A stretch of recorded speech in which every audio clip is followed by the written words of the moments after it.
Pada hari pertama kembali ke keluarga kaya, aku sudah mengatur semuanya. Sedetik sebelumnya, orang tua kandungku masih berkata bahwa aku tumbuh di desa, pasti tidak bisa tampil sopan. Karena itu mereka semua menghibur tuan muda palsu yang diam-diam bersedih, dengan berkata bahwa mereka mengakuiku kembali hanya untuk perjodohan. Namun saat melihatku untuk pertama kalinya, mereka terkejut hingga rahan jatuh. Pemuda dengan aura menonjol, tenang, dan tampan ini, benarkah putra kandung mereka? Aku berhenti di depan meja makan. Dari tempat tinggi, aku memandangi ketiga orang di ruangan itu dengan dingin. Aku Jiang Heng. Ayah dan ibu Wang baru tersadar dari mimpi. Ibu Wang yang tadi masih berseru bahwa aku pasti kasar dan tidak bisa tampil sopan, berdiri dengan canggung. Bahkan tampak sedikit gugup. Aheng, seharian naik mobil, pasti lelah. Duduklah, cepat duduk. Ia memerintahkan dapur untuk menyajikan makanan, dan kepala pelayan menjawab perintah. Aku menarik kursi di seberang Ibu Wang dan Wang Tong. Duduk dengan tenang dan alami, tidak terlihat sedikit pun canggung. Setelah satu-satunya orang luar pergi, suasana terasa aneh dan canggung. Akhirnya Ayah Wang berdehem dan bertanya padaku, bagaimana perjalanan ke sini? Semua berjalan lancar, aku menjawab, cukup baik. Ayah Wang bertanya lagi, materi pendaftaran sekolahmu dan sebagainya, sudah siap? Sudah.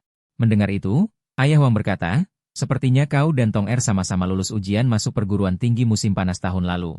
Kenapa setelah lulus SMA tidak melanjutkan sekolah? Ternyata aku sudah lebih dari setahun tidak bersekolah. Ingat saja, Wang Tong tahun ini sudah memulai tahun kedua kuliah. Namun setelah bertanya, ia tidak perlu jawabanku. Sudah bisa ditebak. Selain karena apa? Pasti nilai jelek. Lagi pula aku dibesarkan di daerah pegunungan, lulus SMA pun sudah lumayan. Ayah Wang berkata, untuk memasukkanmu ke universitas ini, aku menyumbang satu gedung. Biayanya tidak sedikit. Jika di sekolah kau tidak bisa mengikuti pelajaran, tanyakan pada Tong Er. Kalian ditempatkan di jurusan yang sama. Juga untuk saling menjaga. Aku menjawab, dengan sikap dingin. Membuat Ayah Wang sedikit kesal. Ia mengira aku sengaja mempermalukannya. Namun melihat ekspresiku biasa saja. Tidak ada tanda-tanda memberontak, ia merasa mungkin aku hanya pendiam dan tidak pandai bicara secara alami. Intinya, keluarga Wang tidak mengenalku. Meskipun sikapku dingin, aku selalu menjawab setiap pertanyaan, tidak ada yang bisa dikritik. Hidangan yang sudah disiapkan dapur dihidangkan satu persatu. Meja makan sunyi senyap. Selain aku yang makan dengan santai, semua orang lain gelisah dan tidak fokus. Ibu Wang sebelumnya sangat tidak menyukai saya, namun sekarang saat melihat pemuda dingin di seberang sana ini, ada perasaan aneh berupa kepuasan yang muncul di hatinya. Teng Er. Belum sempat memperkenalkan, ini adalah Teng Er. Teng Er memiliki sifat yang sangat baik. Kalian seumuran, jadi jika ada masalah, kamu bisa mencarinya. Setelah berbicara padaku, dia lalu berkata kepada Wang Tong, Teng Er, ini adalah kakak laki-lakimu. Mulai sekarang kita adalah satu keluarga. Kamu panggil saja kakak. Tatapan Wang Tong meluncur dari rambut hitamku ke bahu dan punggungku yang tegap. Kemudian, ia berhenti sejenak pada postur dudukku yang santai namun elegan, dan akhirnya tertuju pada wajah dingin serta anggun itu. Jari-jari tangannya yang bertumpu di pangkuan mencengkeram erat telapak tangan, lalu ia berkata perlahan, kakak. Apakah ini kekuatan gen? Padahal aku hanyalah seorang anak yang tumbuh besar di desa pegunungan. Namun tidak ada sedikit pun kesan duniawi. Seluruh tubuhku, dari ujung rambut hingga ujung kaki, semuanya elegan dan juga tak ada satupun yang tidak menunjukkan kemuliaan. Cara berdiri, duduk, dan garis tubuhku lebih mirip seorang tuan muda daripada dia yang sudah terlatih sejak kecil sebagai tuan muda. Berada di dalam rumah mewah yang megah, aku tidak menunjukkan sedikit pun ketidaknyamanan, seolah-olah aku selalu hidup di lingkungan yang serba berkecukupan. Ternyata memang ada orang yang secara alami bisa melakukan seperti ini. Aku tidak tahu, aku hanya berjalan beberapa langkah biasa. Mengucapkan beberapa kata saja sudah membuat Wang Tong memikirkan banyak hal. Tapi aku tahu Wang Tong tidak benar-benar menyambutku. Karena itu, ia meletakkan sumpit dan berkata dengan santai, usia sama, tidak perlu memanggil kakak. Panggil saja Jiang Heng. Mendengar itu, Ayah Wang mengerutkan kening. Kau masih memakai marga Jiang sekarang? Besok aku akan menyuruh orang untuk mengganti namamu. Aku langsung menolaknya. Nama Jiang lumayan bagus. Tidak perlu diganti. Apa gunanya diganti? Ibu Wang langsung tidak setuju setelah mendengarnya. Sekarang kamu sudah kembali ke keluarga Wang, jadi tuan muda kecil keluarga Wang. Bagaimana bisa tetap memakai nama Jiang? Namun aku hanya berkata dengan tenang, aku tidak memiliki jodoh dengan nama keluarga Wang. Perkataan ini membuat wajah ketiga orang lainnya berubah. Sejak lahir aku tertukar dengan Wang Tong, konon aku hidup bersama seorang kakek bermarga Jiang, tanpa orang tua. Sekarang jika aku mengatakan tidak memiliki jodoh dengan marga Wang, bukankah itu menyalahkan ayah dan ibu Wang atas ketidakpedulian mereka selama ini? Wang Tong menggigit bibirnya dan berkata, maksud kakak adalah ini semua salahku? Aku mengangkat alis dengan heran, Bagaimana kau bisa berpikir begitu? Aku memang tidak memiliki jodoh dengan keluarga Wang. Bukan karena masalah tertukar anak, melainkan karena takdir keluarga Wang dan diriku sendiri. Hanya seorang Wang Tong tidak bisa mempengaruhi sebesar itu. Maka aku menjawab seperti itu, kau terlalu berlebihan, kau belum cukup pantas. Namun, Wang Tong seolah mendapat penghinaan, matanya memerah. Kakak, aku tahu kau tidak menyukaiku. Tapi bagaimana kau bisa berkata seperti itu? Mendengar itu, aku terkejut. Apa yang aku katakan? Aku hanya berkata jujur. Aku menatap Wang Tong dari atas ke bawah sekali lagi, memastikan. Dahi murata dan agak lebar. Lahir di akhir musim gugur dengan nasib kaya di masa muda, bagaikan pohon yang tumbuh di tanah ganda, dan tidak ada alis yang melengkung. Kekayaan dan kemuliaan sulit bertahan lama. Jika tidak dibesarkan di tempat yang elemennya air, mungkin nasibmu sudah tidak bertahan sampai sekarang. Aku menggelengkan kepala. Nasibmu sendiri sudah sangat lemah. Bagaimana mungkin bisa memengaruhiku? Wang Tong tidak mengerti rangkaian panjang teori ramalan nasib itu, tetapi dia mengerti bahwa aku mengatakan kekayaan dan kemuliaannya sulit bertahan lama. Dia segera menatap ayah Wang. Ayah, dengar apa yang dikatakan kakak, mana ada kekayaan dan kemuliaan padaku? Itu semua dari keluarga. Kakak bilang kekayaan dan kemuliaanku tidak bertahan lama. Bukankah itu berarti kekayaan dan kemuliaan keluarga Wang juga tidak bertahan lama? Mendengar itu, ayah Wang memang tidak senang menatapku. Jangan main-main dengan tipu daya ini. Tentu saja dia tahu ada ahli ramalan nasib di dunia ini, tetapi mereka semua tidak ada yang berusia di bawah 50 atau 60 tahun. Berapa umurku? Aku baru saja dewasa. Apa yang bisa aku ketahui? Ibu Wang bahkan lebih tidak percaya pada hal-hal gaib. Di matanya, aku hanya belajar omong kosong di suatu tempat. Sengaja mengatakannya untuk menyerang orang. Dengan pikiran itu, kepuasan Ibu Wang terhadap penampilan dan watakku tadi pun menurun. Aku melipat tangan di dada, bersandar di bantal, sejenak merasa lucu dan kesal. Dulu, berapa banyak orang yang memohon padaku untuk meramal nasib dan melihat tanda merah, bahkan tidak punya kesempatan bertemu denganku. Sekarang aku bermurah hati. Memberitahu semua ini secara gratis, tetapi orang ini malah tidak berterima kasih. Aku teringat saat bersama kakek Jiang di Barat Daya. Kakek Jiang pernah berkata padaku, manusia itu bodoh, hanya suka mendengar hal yang menguntungkan diri sendiri, tidak suka mendengar hal yang bermakna buruk. Karena itulah ada pepatah, nasihat yang jujur terasa pahit. Saat itu aku sangat sombong, mengatakan dengan kemampuanku. Apapun yang aku katakan, orang lain harus mendengarkannya. Kakek Jiang tersenyum dan menggeleng. Kau belum bisa menahannya, kau tidak tahu hati manusia. Sekarang kulihat, benar juga kakek Jiang yang berpengalaman. Aku ini tipe orang yang terlalu bersemangat. Karena aku sudah mengatakan dan orang lain tidak percaya. Ya sudah, aku tidak akan membuang banyak kata. Aku sudah kenyang, kalian makan perlahan. Aku meletakkan sumpit, minum seteguk air hangat. Lalu bertanya, tidak apa-apa jika aku pergi duluan? Ibu Wang mengangguk. Baiklah, kau kembali ke kamar dan istirahatlah. Besok supir Xiao Li akan mengantarmu dan Hiteng ke sekolah. Baik, aku memanggil kepala pelayan, menyuruhnya mengantarku ke kamar tidurku. Bangunan utama villa keluarga Wang, termasuk lantai bawah tanah, memiliki 6 lantai, termasuk kamar tidur. Ayah dan ibu Wang tinggal di lantai 3, Wang Tong di lantai 4, sementara kepala pelayan menempatkan kamarku di lantai 5. Aku berdiri di depan jendela terang kamar tidur, menundukkan kepala, dan bisa melihat seluruh pemandangan taman di luar jendela. Cahaya bulan seperti kain kasa menyelimutiku, membuat profil wajahku tampak semakin jauh dan misterius. Kepala pelayan tertegun sejenak. Bergumam dalam hati, merasa bahwa tuan muda yang baru kembali ini tampak tak terduga dalam. Tapi tidak seharusnya. Bukankah dia baru berusia 19 tahun? Pikir kepala pelayan sambil bertanya. Tuan muda, apakah Anda puas dengan kamar ini? Jika tidak, saya ganti untuk Anda. Tidak apa-apa, sementara tinggal di sini dulu saja. Kepala pelayan masih berpikir dalam hati, apa maksud sementara ini, tetapi dia tidak ikut campur. Setelah aku mengatakan tidak ada keperluan lain, dia mundur dan pergi. Setelah dia pergi, di dalam kamar hanya tersisa aku seorang diri. Aku mendongak melihat bulan purnama yang tergantung tinggi di luar, dan jariku bergerak cepat beberapa kali. Membuat gerakan tangan yang aneh, jika ada orang yang paham metafisika melihatnya, sekilas bisa mengenali bahwa itu sedang melakukan perhitungan. Sejak aku datang ke dunia ini, setiap hari aku menghitung sekali, namun hasil yang kuperoleh setiap hari semuanya sama. Hari ini pun tidak ada perubahan sama sekali. Aku meletakkan tangan dan menghela napas tanpa suara. Keesokan paginya, setelah kepala pelayan memeriksa perkembangan sarapan di dapur, ia ingin naik ke atas untuk membangunkanku. Butir dan yang lainnya memiliki waktu bangun tetap di hari kerja, tetapi bagaimanapun aku baru hari pertama di sini. Butir khawatir jika tidak mengingatkanku, aku akan mudah bangun kesiangan. Akibatnya, Butir belum masuk lift. Melihatku melangkah ringan masuk dari luar. Butir terkejut dan berkata, "Kapan tuan muda keluar?" Aku bangun pagi dan tidak melihatmu keluar. Aku berpikir, tidak memperhatikan waktu, mungkin saat hari mulai terang. Itu mungkin sekitar jam 5. Butir juga baru bangun. Dia pikir mungkin dia tidak menyadarinya. Dia merasa agak aneh tetapi tidak menyelidiki lebih lanjut. Mana dia tahu bahwa aku sama sekali tidak keluar dari pintu utama, melainkan melompat langsung dari lantai 5 ke taman, lalu memanjat tembok tinggi dari taman. Aku merasa villa ini terlalu rumit, naik turun lantai saja harus pakai lift, keluar rumah juga ada jalan setapak. Menurutku lebih nyaman kalau bergerak sendiri. Kalau tidak saat kembali aku melihat tukang kebun sedang memangkas semak di taman. Aku pasti sudah langsung melompat pagar. Aku kembali ke kamar, mandi, dan ganti pakaian. Setelah itu aku merapikan dokumen dan berkas yang perlu dibawa ke sekolah hari ini. Saat turun ke lantai bawah, Ayah Wang, Ibu Wang, dan Wang Teng sudah duduk di meja ruang makan kecil. Aku menyapa mereka dengan sopan.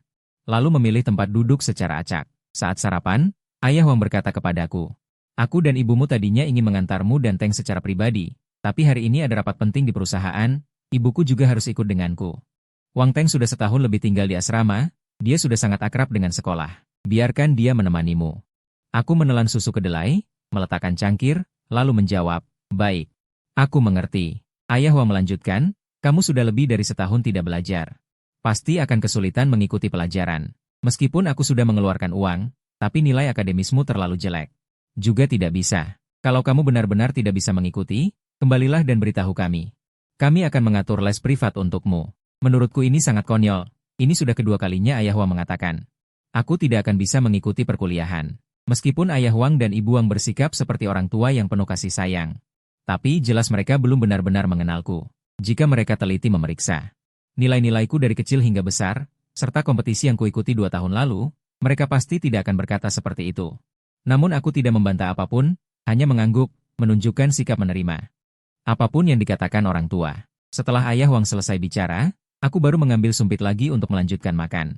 Ayah Wang tidak memperhatikan detail ini. Wang Teng, yang memikirkan hari ini aku akan pergi ke sekolah bersamanya. Pikiran melayang, juga tidak menyadarinya. Hanya Ibu Wang yang menatapku dengan tatapan rumit. Setelah sarapan selesai, sopir mengantar kami pergi. Baru kemudian Ibu Wang ragu-ragu berkata kepada Ayah Wang, "Apakah kamu merasa dia sangat?" Ayah Wang bingung. "Sangat apa? Sangat tampan? Lagi pula dia adalah anak kandung kita. Dari segi penampilan juga lebih unggul dari yang lebih dulu. Dalam hal ini Teng tidak sebanding dengannya." "Bukan," Ibu Wang memelototinya, "aku tidak bicara soal penampilan. Aku bicara soal cara bicara dan kepribadiannya. Tidakkah kamu merasa ada yang aneh?" Ayah Wang salah paham maksudnya dan tertawa. "Aneh apa? Sebelum dia kembali, aku khawatir dia tidak punya sopan santun. Sekarang terlihat, dia justru sangat. Saat berbicara setengah jalan, hampir tidak ada celah." Ibu Wang melihat dia akhirnya mengerti, menghela napas. "Saat makan tadi, kalian semua tidak ada yang memperhatikan tata cara makannya. Jauh lebih elegan daripada keluarga kita. Saat kamu bicara dengannya, dia menelan dulu makanannya. Meletakkan alat makan baru menjawab. Saat kamu berhenti bicara, dia baru melanjutkan makan." Ayah Wang mengingat kembali, "Sepertinya begitu." Ibu Wang berkata, "Saat kita makan, tidak ada aturan seketat itu. Dan coba pikirkan cara dia memegang sumpit. Cara duduk di kursi, cara berjalan dan bicara." Ayah Wang tenggelam dalam pikiran. "Setelah kamu katakan begitu, dia memang memberi kesan yang sangat berbeda. Awalnya kupikir, karena dia terlalu tampan, jadi apapun yang dia lakukan terlihat indah. Sekarang kalau dipikir, memang posturnya sempurna." Ibu Wang ragu, "Aku tadinya mengira dia tumbuh besar di luar. Pasti hanya anak liar, dalam segala hal tidak akan bisa. Tapi melihat cara dia bicara dan bertindak. Kamu bilang dia menggantikan Teng menikahi keluarga Xie, tidakkah terlalu disayangkan?" Ayah Wang mengerutkan kening. "Apa maksudmu? Bagaimana bisa dia menggantikan Teng? Teng bukan anak kandung kita. Dulu ketika kakekku masih hidup, perjanjian pertunangan masa kecil untuk cucu kandung keluarga Wang. Pertunangan ini seharusnya untuk Teng. Hanya karena anak tertukar, belasan tahun sebelumnya, orang salah mengira pertunangan itu untuk Teng. Tapi Ibu Wang memikirkan situasi keluarga Xie, kondisi nona ketiga Xie saat ini, jika Teng menikahinya mungkin langsung bercerai. Saat itu dia menikah lagi, akan sulit mencari keluarga yang baik. Kondisinya begitu baik. Apa tidak terlalu sia-sia untuk keluarga Xie? Benar, meskipun aku baru berumur 19 tahun. Tapi sudah menunjukkan tanda-tanda ketampanan luar biasa. Aku sekarang masih agak muda. Sudah sangat tampan. Sulit dibayangkan betapa menakjubkannya penampilanku saat dewasa nanti." Ayah Wang mengetuk meja, juga sedikit enggan. Anak dengan kondisi sebaik ini. Ayah Wang mengetuk meja, juga sedikit enggan. anak dengan kondisi sebagus ini. Namun tidak dapat memberikan nilai yang maksimal. Tapi Teng Er tidak bisa menikahi nona ketiga Xie. Wang Fu berkata dengan suara rendah. Kau juga tahu bahwa Teng Er dan Xie Ruyan saling mencintai. Sekarang nona ketiga Xie sudah jatuh. Keluarga Xie tidak ada yang mendukung. Xie Ruyan adalah yang paling berharap. Jarang sekali Teng Er bisa terhubung sejak awal. Jalur Xie Ruyan ini, Wang Mu juga mengerti alasan itu, dan berkata dengan menyesal. Andai saja nona ketiga Xie masih dalam keadaan seperti dulu, putra kandung bisa menikahinya, keluarga Wang kita pun akan terbang tinggi. Sekarang dia akan mati, apa gunanya kita menikahinya? Wang Fu menenangkannya dengan menepuk tangannya. Jika bukan karena kecelakaan yang menimpanya, tidak akan sampai giliran putra kita menikahinya. Bagaimanapun juga, penguasa keluarga pertama bukanlah sesuatu yang mampu kita raih dengan sombong. Lagi pula, pendidikan Teng Er juga benar-benar tidak sedap dipandang. Kuliah saja harus kita sumbang uang. Wang Fu masih sangat tidak puas dengan hal ini. Wang Mu mengangguk. Tampaknya tenaga harus tetap difokuskan pada Teng Er. Nanti asalkan Xie Ruyan bisa menikah dengan Teng Er, kita tidak perlu khawatir tentang masa depan keluarga Wang. Wang Fu mengelus pelipisnya sambil tersenyum. Urusan rumah tangga biar istriku yang bersusah payah. Wang Mu hanya menepuknya dengan lembut. Apa yang perlu sungkan? Saat ini aku dan Wang Teng sudah sampai di pintu gerbang sekolah.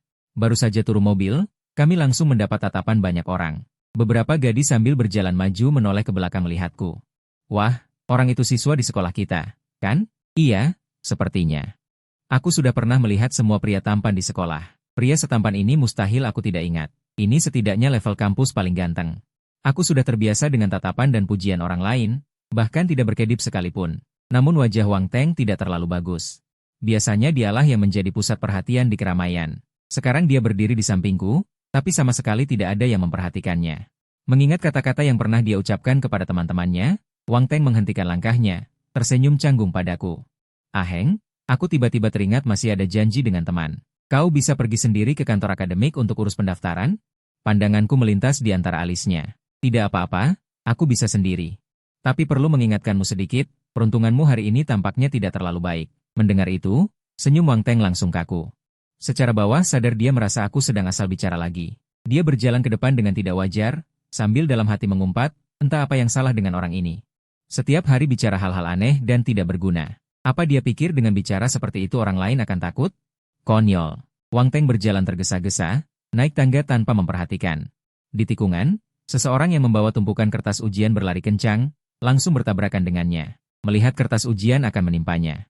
Dia buru-buru mundur, tapi punggung bawahnya terbentur keras di tangga. Tiba-tiba terasa sakit. Aduh, bagaimana kau berjalan? Orang di seberang memelototinya, dengan panik memungut semua kertas ujian. Ini sangat mendesak untuk Profesor Zhang. Wang Teng yang ditabrak juga merasa sangat tidak senang. Baru hendak bicara, Wang Teng sudah lari pergi. Wang Teng memegangi punggung bawahnya kembali ke kelas. Melihat beberapa teman dekatnya belum datang, dia menghela napas lega. Sebelum aku kembali ke keluarga Wang. Dia pernah menangis kepada teman-temannya, khawatir putra kandung keluarga Wang kembali, dia akan menjadi bahan gunjingan. Beberapa teman berkata tidak mungkin, kau terlalu cemas, Ateng. Kau terlalu banyak berpikir. Sekarang sudah zaman apa? Hubungan darah itu apa artinya? Meskipun dia tuan muda asli, apa dia setampan dirimu? Apa dia seanggun dirimu? Apa dia memiliki koneksi sepertimu di lingkungan pertemanan? Jangan menakut-nakuti dirimu sendiri. Meskipun dia kembali ke keluarga Wang, dia hanya akan menjadi tuan muda kecil keluarga Wang yang hanya sebatas nama. Kaulah yang dianggap sebagai tuan muda keluarga kaya di mata orang lain. Sebelum bertemu denganku. Wang Teng juga berpikir seperti itu. Namun setelah bertemu denganku, dia dengan tidak masuk akal menemukan. Dari penampilan hingga sikapku, sempurna, lebih unggul darinya di mana-mana. Jika dua orang berjalan bersama, orang lain pasti akan menganggap bahwa akulah yang sejak kecil dibesarkan sebagai tuan muda yang dimuliakan. Tuan muda palsu. Dia pernah bilang kepada teman-temannya bahwa aku akan datang ke sekolah untuk mendaftar hari ini. Saat itu dia mendengar mereka bilang ingin bertemu langsung denganku. Untuk membuatku malu. Di permukaan dia merasa sulit, tapi sebenarnya dalam hati dia sangat senang. Tapi sekarang dia sama sekali tidak ingin teman-temannya bertemu denganku. Meskipun cepat atau lambat semua orang akan melihat dan tahu. Tapi dia berharap waktu ini lebih lama lagi. Sayangnya, seperti yang aku katakan, keberuntungan Wang Teng hari ini benar-benar buruk. Sampai di bawah gedung sekolah, tiba-tiba seseorang memanggilnya. Hai, siswa. Maaf mengganggu. Dia menoleh ke belakang, lalu tanpa diduga terjerat ke dalam hamparan keindahan musim semi. Maaf, bagaimana cara pergi ke kantor akademik? Li Ping terpaku di tempat. Otaknya kosong. Aku melihat dia menatapku tanpa bicara, sedikit heran. Hai, hai. Li Ping baru sadar setelah aku memanggilnya beberapa kali. Wajahnya memerah, buru-buru mengalihkan pandangan dari wajahku. Maaf, tadi aku melamun. Apa yang kau tanyakan? Memalukan sekali. Dia seorang perempuan. Hanya karena melihat seorang pria, aku sampai terpana. Ini benar-benar situasi yang memalukan secara sosial. Aku mengulangi pertanyaanku. Halo, aku mau tanya bagaimana cara kebagian akademik. Li Ping menunjukkan jalannya. Gedung putih di depan itu, lantai 3. Keluar dari lift, belok kanan, ada tulisan di pintu. Baik, terima kasih. Aku ingin pergi setelah sampai di sini. Namun Li Ping tiba-tiba bertanya, kamu dari sekolah mana? Seharusnya orang dengan wajah seperti ini cukup terkenal. Aku bilang, aku baru daftar hari ini. Li Ping tahu bahwa beberapa mahasiswa baru bisa mendaftar lebih lambat. Matanya berbinar, dia mengulurkan tangan padaku, kalau begitu aku kakak tingkatmu. Bertemu di hari pertama pendaftaran juga suatu kebetulan. Aku Li Ping, mahasiswa tahun kedua jurusan keuangan. Kelas kami di 506. Nanti kalau ada waktu, kamu bisa datang menemuiku. Aku tersenyum dan menjabat tangannya. Halo, namaku Jiang Heng. Terima kasih atas keramahanmu. Karena kita bertemu, aku akan memberimu ramalan gratis. Ingatkan kakakmu untuk menghindari jembatan saat keluar besok. Li Ping tertegun. Apa? Kenapa tiba-tiba membicarakan kakaknya? Tidak, bagaimana kamu tahu dia punya kakak? Tapi sebelum dia sempat bertanya, aku sudah melambai dan pergi jauh.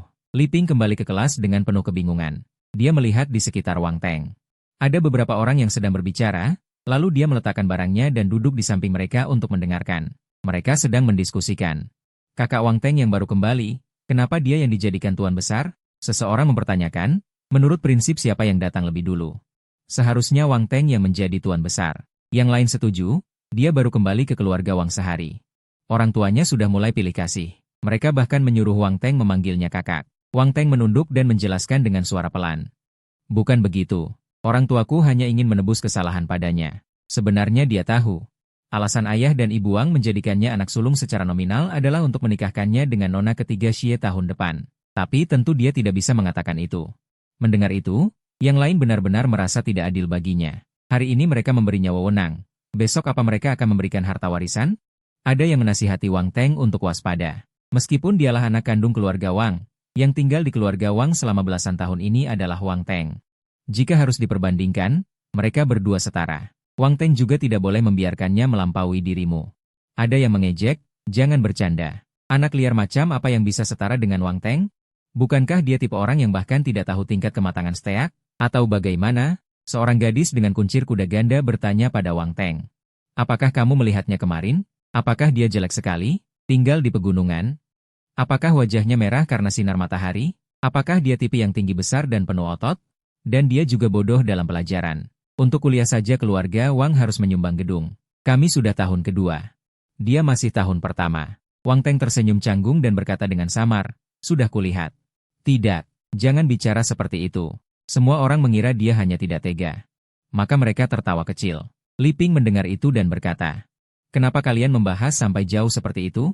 Bukankah hari ini kita mau melihat orang itu? Kenapa masih di sini? Li Ping adalah yang paling berada di antara kelompok mereka. Sisanya semua mengikutinya. Mendengar dia berkata begitu, seseorang merespons, ayo, belum mulai kelas. Kita lihat saja. Jangan seperti ini, terkesan kita mau merundungnya. Lagi pula dia kakakku. Kakak macam apa dia? Seseorang menarik lengan Wang Teng dan berkata, ayo, beritahu kami dia di jurusan mana dan kelas apa. Kita lihat saja. Tidak benar-benar merundungnya. Para gadis tertawa cekikikan, kita hanya akan berbicara tentang pesta di depannya. Membahas baju, mobil, dan hal lainnya. Tidak melakukan yang lain. Li Ping, jam tangan 600 juta yang diberikan kakakmu waktu itu. Apa kamu pakai? Biar orang miskin itu lihat barang bagus. Haha. Wang Teng benar-benar tergoda oleh perkataan mereka. Meskipun aku tampan. Meskipun aku punya aura yang baik, apa gunanya? Aku pernah melihat mobil mewah. Pernah memakai barang branded, pernah membawa tas mewah, pernah memakai jam tangan bermerek. Ketika dia tahu harga barang-barang ini, pasti dia akan sangat terkejut. Namun begitu teringat wajahku, Wang Teng akhirnya memutuskan untuk tidak jadi. Sekarang semua orang pasti menganggapku jelek. Jika mereka melihatku, mungkin mereka akan sangat terpesona. Wang Teng sangat paham pentingnya penundaan, terutama di dunia nyata. Ketika tingkat ketampanan seseorang jauh melampaui orang biasa, publik pasti akan lebih toleran padanya. Lebih baik beri dia beberapa hari untuk mempersiapkan. menimbulkan kesan pada orang lain bahwa aku tampan tapi kosong. Pada saat itu, jika orang lain melihatku, mereka tidak akan merasa apa-apa. Wang Teng menunjuk jam di depan kelas dan berkata dengan ekspresi pasrah. Sebentar lagi masuk kelas. Pelajaran pertama hari ini adalah kalkulus. Yang mengajar adalah Profesor MA. Kamu yakin ingin keluar? Guru kalkulus mereka terkenal di kampus sebagai Raja Gagal Ujian. Beberapa orang ragu-ragu, lalu akhirnya memutuskan untuk sementara mengurungkan niat keluar mencari orang. Lebih baik selesaikan pelajaran ini dulu. Saya menyelesaikan proses pendaftaran dengan lancar, mengambil berbagai buku, seragam, kartu pelajar, dan kartu makan. Kemudian, saya diantar langsung ke ruang kelas oleh pembimbing. Saat saya muncul di kelas, ruangan yang sebelumnya ramai hampir seketika menjadi sunyi. Puluhan pasang mata serempak tertuju pada saya. Seorang gadis di barisan belakang berseru, "Wow," dengan berlebihan. Saya pun tersenyum kecil karenanya. Seketika itu, terdengar lagi suara tawa riuh. Pembimbing berkata dengan nada pasrah, "Ini sudah waktunya pelajaran. Kenapa kalian tidak membaca buku, malah melakukan hal lain? Mata pelajaran pertama apa?" Seseorang menjawab, "Ekonomi Barat." Pembimbing melirik ke lorong, guru ekonomi belum datang. Lalu ia berdeham dan berkata, "Baiklah, sebelum pelajaran dimulai, perkenalkan seorang siswa yang agak terlambat melapor, Jiang Heng." Ia kemudian berkata kepada saya, "Silakan naik ke depan dan perkenalkan dirimu." Saya menulis nama saya di papan tulis, lalu memandang sekeliling kelas. Pandangan saya berhenti sejenak pada seorang siswa laki-laki di baris ketiga dari belakang, lalu segera beralih.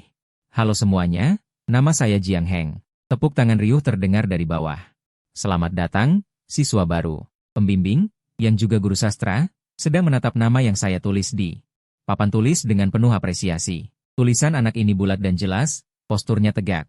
Namun goresan akhirnya termasuk dalam gaya berjalan yang baik. Jika ia benar-benar serius menulis kaligrafi, pasti akan luar biasa indah. Dengan semangat yang terpancar, ia tenggelam dalam pikirannya. Setelah saya selesai bicara, saya memandangnya cukup lama. Barulah ia tersadar, "Hanya itu yang kamu katakan?" Saya tersenyum dan berkata, "Berbicara terlalu banyak tidak sebaik saling mengenal perlahan. Seiring berjalannya waktu, semua orang pasti akan saling memahami." Pembimbing melihat jam dan berkata, "Baiklah, pilih saja tempat duduk yang kosong. Pelajaran pertama adalah ekonomi barat. Gurunya akan segera datang. Jika ada masalah, kamu bisa datang ke kantorku kapan saja." Saya mengucapkan terima kasih dengan sopan, "Terima kasih, Bu." Saya mengerti. Sebelum pergi, pembimbing menoleh lagi untuk melihat tulisan di papan tulis. "Memuji tulisan saya yang bagus, lain kali kalau ada lomba atau kegiatan sekolah, kamu harus ikut, ya." Saya tersenyum dan mengangguk tanda mengerti. Begitu pembimbing pergi, kelas bagaikan setetes air jatuh ke dalam kuali minyak. Langsung mendidih. Ruang kelas di universitas biasanya longgar, banyak kursi kosong. Aku tanpa ragu berjalan menuju baris ketiga dari belakang, mengetuk meja, "Halo, teman sekelas. Maaf, apa di sini ada orang?" Niun terkejut, tidak menyangka pria tampan ini langsung mendatanginya. Di sampingnya tidak ada orang, dia duduk di dekat jendela. Secara naluriah mengira aku ingin tempat duduknya. Dia segera berdiri, "Kamu ingin duduk di dekat jendela? Aku bisa." Aku menekan bahunya, dengan mudah mendorongnya kembali duduk, "Tidak perlu. Aku duduk di sampingmu saja." Begitu masuk kelas, aku sudah memperhatikan pria ini.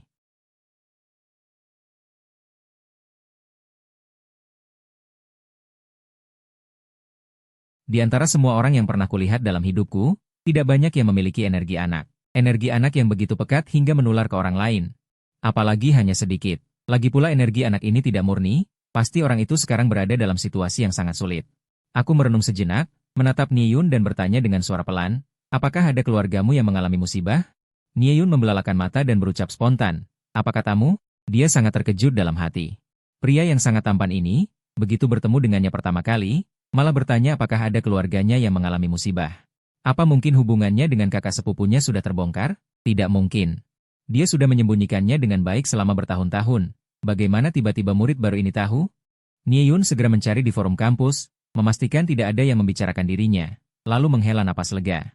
Baru kemudian dia menyangkal kepadaku, tidak ada." Setelah jeda sebentar, dia bertanya lagi, "Dari mana kamu dengar? Apa kamu salah dengar orang?" Aku menoleh ke arahnya dan berkata dengan ringan, "Bohong di depanku tidak ada gunanya." Aku dengan lancar mengungkap kehidupan sebelumnya Niun. "Kamu lahir dari keluarga kaya. Orang tuamu rukun, dan punya kakak laki-laki yang meninggal muda. Kamu lemah saat kecil. Pernah jatuh ke air saat usia 6 tahun, itu adalah cobaan dalam hidupmu. Meskipun berhasil lewat, tapi tetap tidak bisa dibilang sehat. Saat usia 9 tahun seharusnya pindah rumah, pindah kota.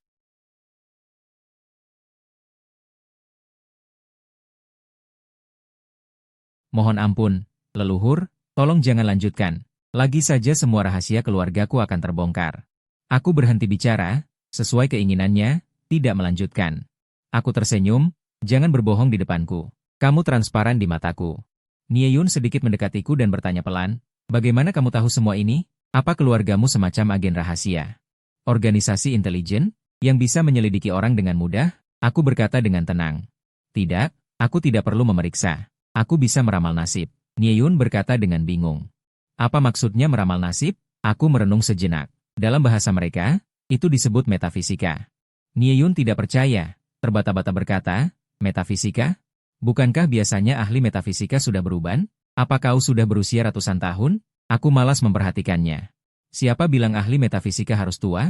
Setiap industri dan aliran punya jenius. Satu hari kerja bisa setara dengan puluhan tahun orang lain. Apa kau belum pernah melihat orang seperti itu? Nieyun berkata, jenius, aku memang pernah melihatnya. Tapi dia pernah melihat jenius matematika, fisika, bahkan bisnis, namun belum pernah melihat jenius metafisika. Namun dia melihatku tidak seperti berbohong, dan apa yang kukatakan tentang masa kecilnya tadi sebagian besar tepat. Maksudmu, kau adalah tipe orang yang satu hari perkembangannya setara dengan puluhan tahun orang lain? Dia mengira aku akan mengakuinya, tak kusangka aku tertawa dan mengangkat satu jari, menggoyangkannya sambil berkata, bukan begitu, aku adalah tipe orang yang satu hari kerja setara dengan ratusan tahun orang lain. Mendengar itu Nieyun mulai ragu. Dia merasa ahli metafisika ini sepertinya tidak dapat diandalkan. Saat Nieyun ingin bertanya lagi. Guru ekonomi barat sudah datang, jadi dia harus membuka buku dan mulai belajar. Namun begitu mengingat apa yang baru saja kukatakan, dia menjadi gelisah. Sebenarnya dia tidak terlalu percaya pada metafisika, karena sejak sepupunya mengalami kecelakaan dan rumah sakit mengatakan tidak ada jalan.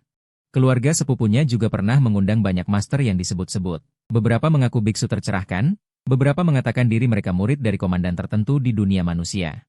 Ada juga yang begitu masuk langsung mengeluarkan berbagai sertifikasi asosiasi. Mereka kemudian mengadakan altar selama beberapa hari, memohon pada dewa dan Buddha, membakar dupa dan kertas jimat dalam jumlah besar, namun pada akhirnya tidak bisa menyelesaikan masalah sepupunya.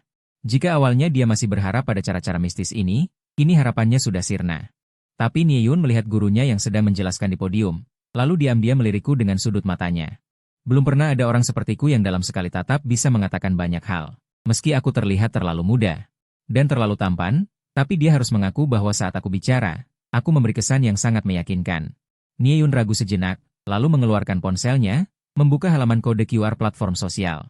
Diam-diam di bawah meja dia mendekatiku, dan bertanya dengan pelan, bisa kita berteman dan ngobrol online? Setelah aku mengirim permintaan pertemanan, Nieyun segera menerimanya. Dia mengirim stiker sebagai pembuka, lalu mengetik bertanya, tadi kau tanya apakah ada orang di keluargaku yang mengalami musibah? Apa kau meramalkannya? Ya. Lalu bisa kau hitung siapa orang dalam keluargaku itu? Dari sudut matanya, dia melihat jariku bergerak. Tak lama kemudian, Nieyun menerima jawaban. Dalam garis keturunan, sepupu atau saudara sepupu, melihat dari wajahmu. Seharusnya sepupu perempuan, kakak sepupu atau adik sepupu. Nieyun tertegun lalu buru-buru bertanya padaku.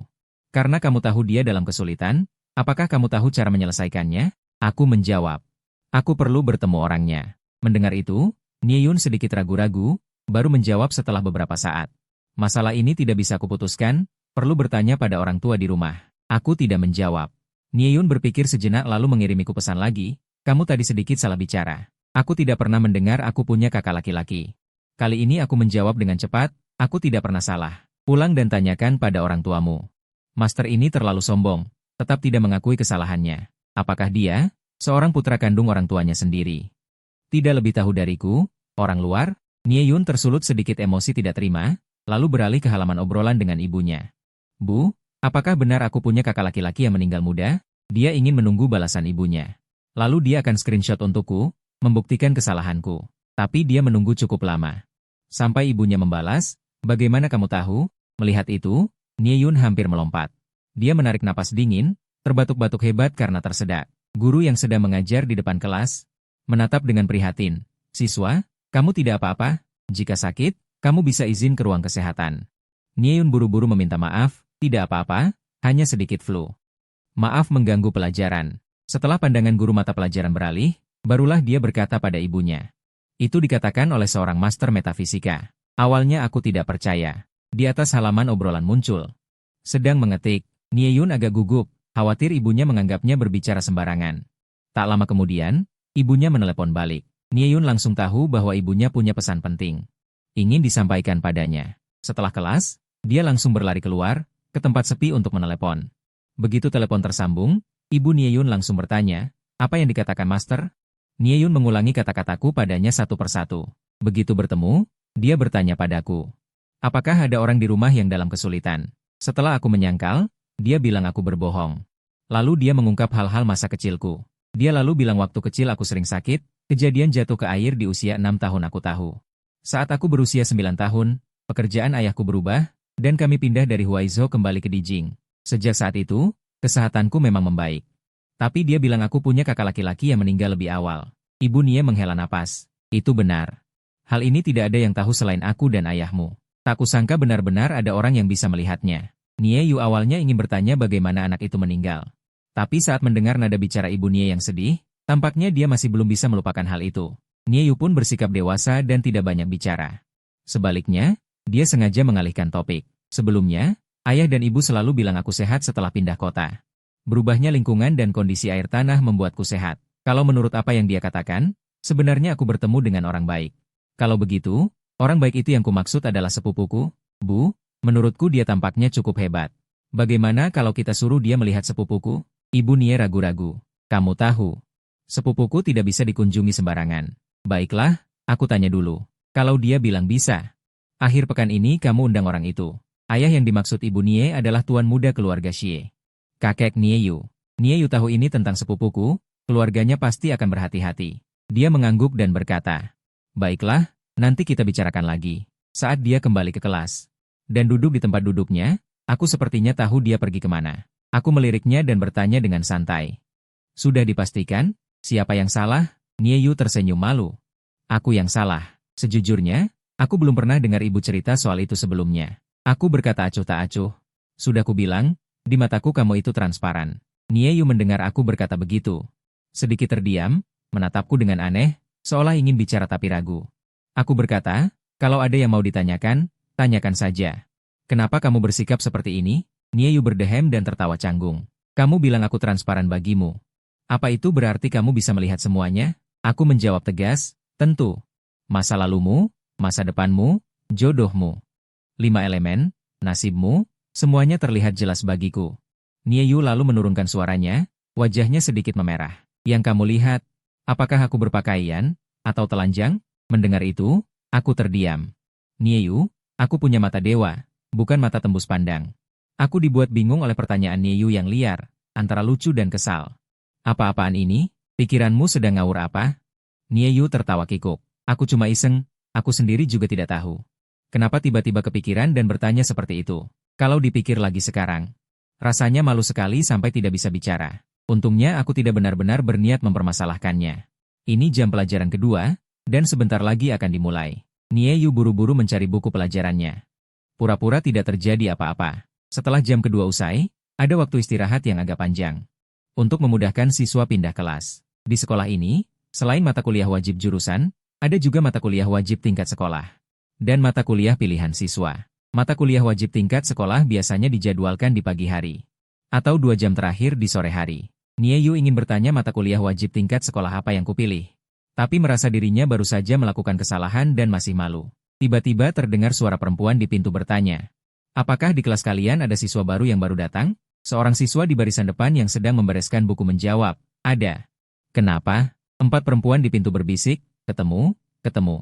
Di kelas ini, seorang perempuan berambut pendek berkata, panggil dia keluar. Kami ada urusan dengannya. Lalu seseorang di pintu berteriak, tampan yang baru datang hari ini. Ada yang mencari. Nie Yu heran. Bukankah ini hari pertamamu? Kenapa ada yang mencari? Apa kamu punya kenalan di sekolah ini? Aku hanya tersenyum kecil. Mungkin. Aku meletakkan barang dan keluar kelas. Siapa yang mencari? Lalu aku melihat perempuan yang kutemui pagi hari, yang bertanya arah. Aku menatapnya dan berkata, Mi Ping. Mi Ping tampak sedikit senang. Kamu masih ingat namaku? Melihat mereka berdua seperti akan mengobrol, seseorang di samping buru-buru memotong, tunggu. Apa kamu siswa baru yang baru mendaftar hari ini? Aku menjawab, iya. Empat perempuan itu melihatku lalu berbisik, sepertinya salah cari. Yang ini tidak mirip. Aslinya terlalu tampan. Entah dari keluarga mana. Ping Ji ya? Apa kamu kenal? Meskipun mereka bertanya di setiap kelas, hanya kelas ini yang punya murid baru. Namun mereka masih ragu, apakah anak miskin itu hari ini tidak datang? Tanya saja, pasti tahu.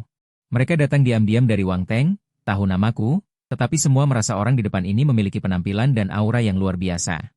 Tidak mungkin itu anak miskin dari keluarga Wang yang kembali dari pegunungan. Gadis berambut pendek mencoba bertanya. Apa kau kenal Wang Teng? Aku berkata, aku mengernyitkan alis. Jika saat ini tinggal serumah, bisa dianggap kenal, maka aku pasti mengenalnya. Empat orang itu tertegun, mencerna. Baru mengerti maksudku, mereka berkata dengan serius, kau adalah tuan muda Wang yang tertukar. Aku berkata dengan datar. Jangan panggil aku seperti itu, aku tidak suka. Namaku Jiang Heng. Kemarin aku sudah bilang di keluarga Wang, aku tidak memiliki ikatan dengan mereka. Apa Wang Teng tidak memberitahu kalian? Melihat sikapku terhadap keluarga Wang, aku menyatakannya tanpa disembunyikan, bahkan nada bicaraku dingin. Aku tampak dingin dan sulit didekati. Beberapa orang itu awalnya berniat pamer kekayaan di hadapan tuan muda Wang yang kembali ini. Menyindir dengan sombong, tetapi tak disangka malah terkejut oleh aura lawan, lalu kalah telak oleh sikapnya. Mereka saling pandang, tidak berani bicara. Aku bertanya dengan malas, ada urusan lain? Kalau tidak ada, aku mau ganti kelas. Gadis berambut pendek memberanikan diri maju selangkah, kau bilang tidak punya ikatan dengan keluarga Wang. Lalu kenapa kau tetap kembali ke keluarga Wang? Itu juga yang ingin ditanyakan tiga orang lainnya. Karena aku begitu tidak senang dengan keluarga Wang yang baru. Lalu kenapa aku masih kembali? Wajahku menunjukkan ekspresi aneh. Pertanyaanmu bagus. Aku berdiri di pintu kelas, sinar matahari musim gugur menyinari tubuhku. Mataku tampak sulit ditebak. Saat itu, keempat gadis itu merasa tubuhku seolah diselimuti selubung cahaya misterius. Dan tatapanku menembus mereka, menuju sesuatu yang lebih besar, yang tak tergoyahkan. Aku sepertinya tertawa kecil, tentu karena ada alasan yang mengharuskanku kembali. Namun aku menoleh ke belakang kelas. Melihat seseorang yang terus-menerus mengintip, aku tersenyum tipis. Sekarang aku sepertinya menemukan cara yang lebih tepat. Saat itu, seorang gadis dengan wajah tidak sabar keluar dari kelas, menjepit jari ke arah Miping dan tiga lainnya. Kalian berdiri di depan kelas kami mau apa? Mau berkelahi? Cara Miping dan yang lain mengerumuniku. Seperti sedang melakukan aksi kekerasan berkelompok. Gadis ini adalah preman terkenal di sekolah. Namanya Miao Zhuzu. Katanya waktu pelatihan militer dia pernah dipukul instruktur. Meskipun kalian lebih senior darinya. Tapi tidak mau terlibat konflik, mereka mundur. Aku dengan baik hati menjelaskan lagi. Mereka hanya mewakili Wang Teng untuk bertanya padaku. Wang Teng, ketua senat mahasiswa tahun kedua itu? Miao Zhuzu berpikir sebentar. Pagi ini dia menabrakku, menyebalkan sekali, kenapa di mana-mana ada dia? Dia bertanya, apa hubunganmu dengannya? Ada musuh? Kau rebut perempuannya? Aku tersenyum. Perempuannya? Aku tidak tertarik. Dia ada hubungan denganku, kira-kira kami tertukar saat lahir, baru-baru ini aku dipulangkan. Mendengar itu, Miao Zhuzu tersadar, jadi kau tua muda asli yang sedang dibicarakan di lingkaran itu? Aku penasaran, aku setenar itu? Miao Zhuzu berkata, sangat terkenal. Kisah kucing dan tikus di kalangan keluarga kaya. Memicu bisnis tes DNA di rumah sakit swasta berkembang pesat. Hanya saja keluarga Wang tidak punya anak perempuan. Kalau tidak, kau mungkin sudah dijuluki tokoh utama drama, Autumn in My Heart. Ayo, kau kelas apa selanjutnya? Kita bicara sambil jalan. Cara bicaranya sangat lucu. Aku mengikutinya menuju kelas. Setelah beberapa langkah, aku teringat sesuatu, lalu menoleh ke arah Miping. Omong-omong, jangan lupa apa yang kukatakan padamu pagi ini. Jika kakakmu pulang, ingat transfer uang. Setelah berkata, aku ikut Miao Zhuzu masuk kelas. Tidak peduli reaksi Miping, tiga orang di sisi Miping bingung. Ping Ji ya, apa yang dia katakan padamu pagi ini? Jika aku tidak mengingatkannya, Miping hampir lupa apa yang kukatakan pagi itu. Dia berkata dengan ragu. Pagi ini dia bilang, suruh aku mengingatkan kakakku besok agar menghindari jembatan. Dia kenal kakakmu? Kenapa kata-katanya terdengar seperti ramalan? Ping Ji ya, apa kau akan memberitahu kakakmu? Aku merasa dia berbeda dari bayangan kita. Ah, Wang Teng juga, kenapa tidak bilang, membuat kita datang dan malu.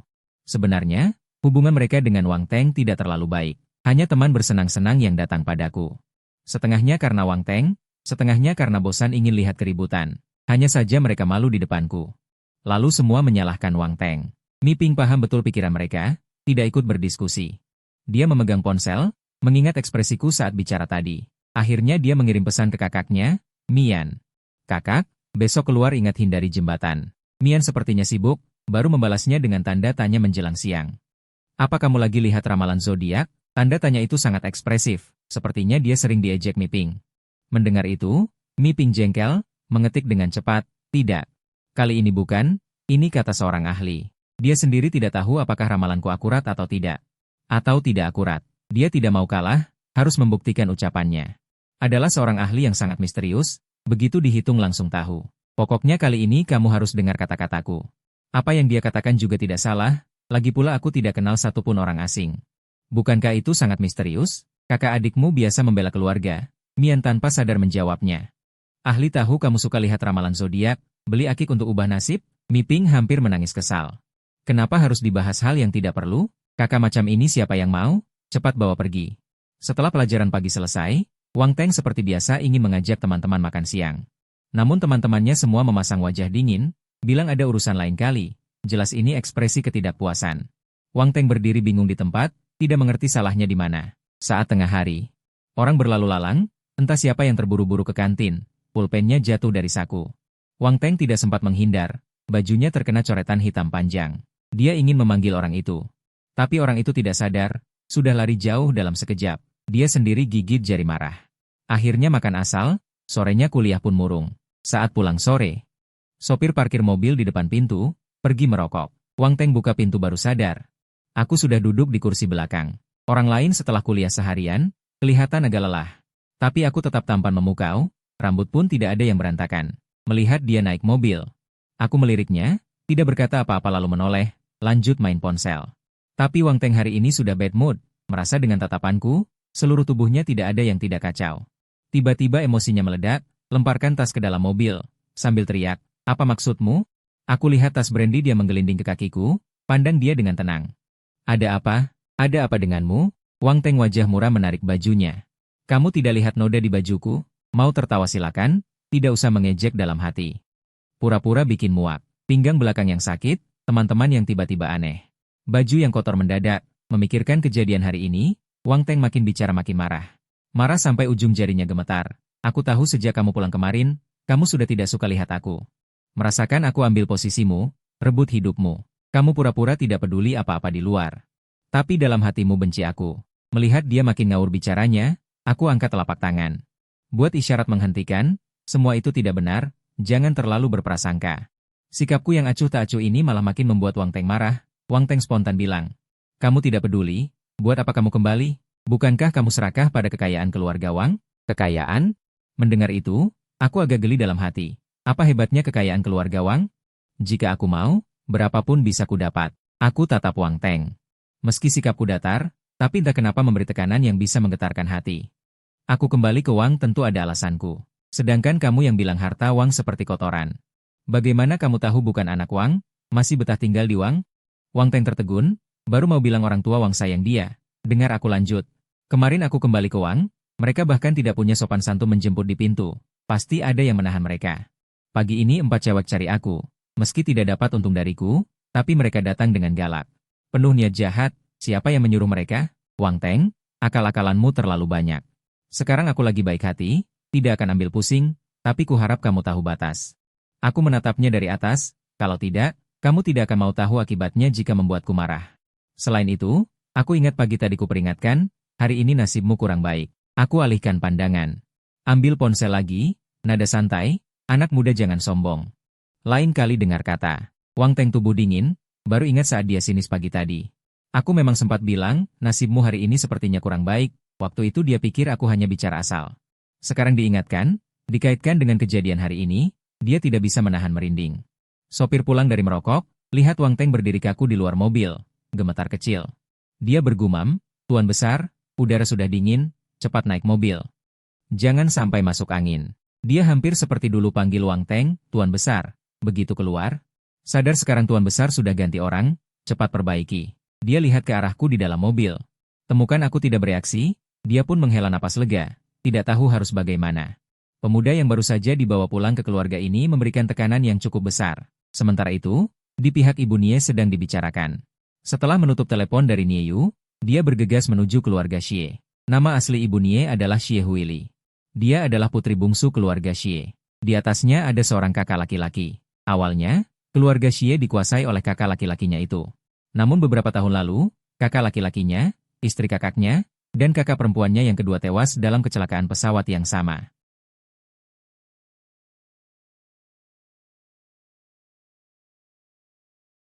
Dia adalah seorang jenius di dunia bisnis. Hanya dalam waktu setengah tahun, dia sepenuhnya mengambil alih bisnis keluarga Xie. Dan di tahun-tahun berikutnya, dia terus mengembangkan bisnis keluarga Xie. Awalnya orang hanya memanggilnya Nona ketiga Xie. Dalam beberapa tahun terakhir, semua orang memanggilnya kakak ketiga Xie. Selama masa itu, suami Xie Huili pulang dan sering berkata padanya dengan penuh haru. Katanya, saat berurusan di luar, ketika orang tahu dia adalah paman dari pihak istri kakak ketiga Xie, di mana-mana dia mendapat kemudahan. Dia juga berkata, dengan adanya putri seperti ini di keluarga Xie, keluarga pasti akan makmur. Tapi mungkin surga iri pada orang berbakat. Atau mungkin benar-benar tahun sial bagi keluarga Xie. Musim semi tahun lalu, Xie Ruyan tiba-tiba pingsan. Meskipun dia segera sadar, namun tubuhnya semakin lemah hari demi hari. Para ahli dan dokter ternama dari dalam dan luar negeri merawatnya.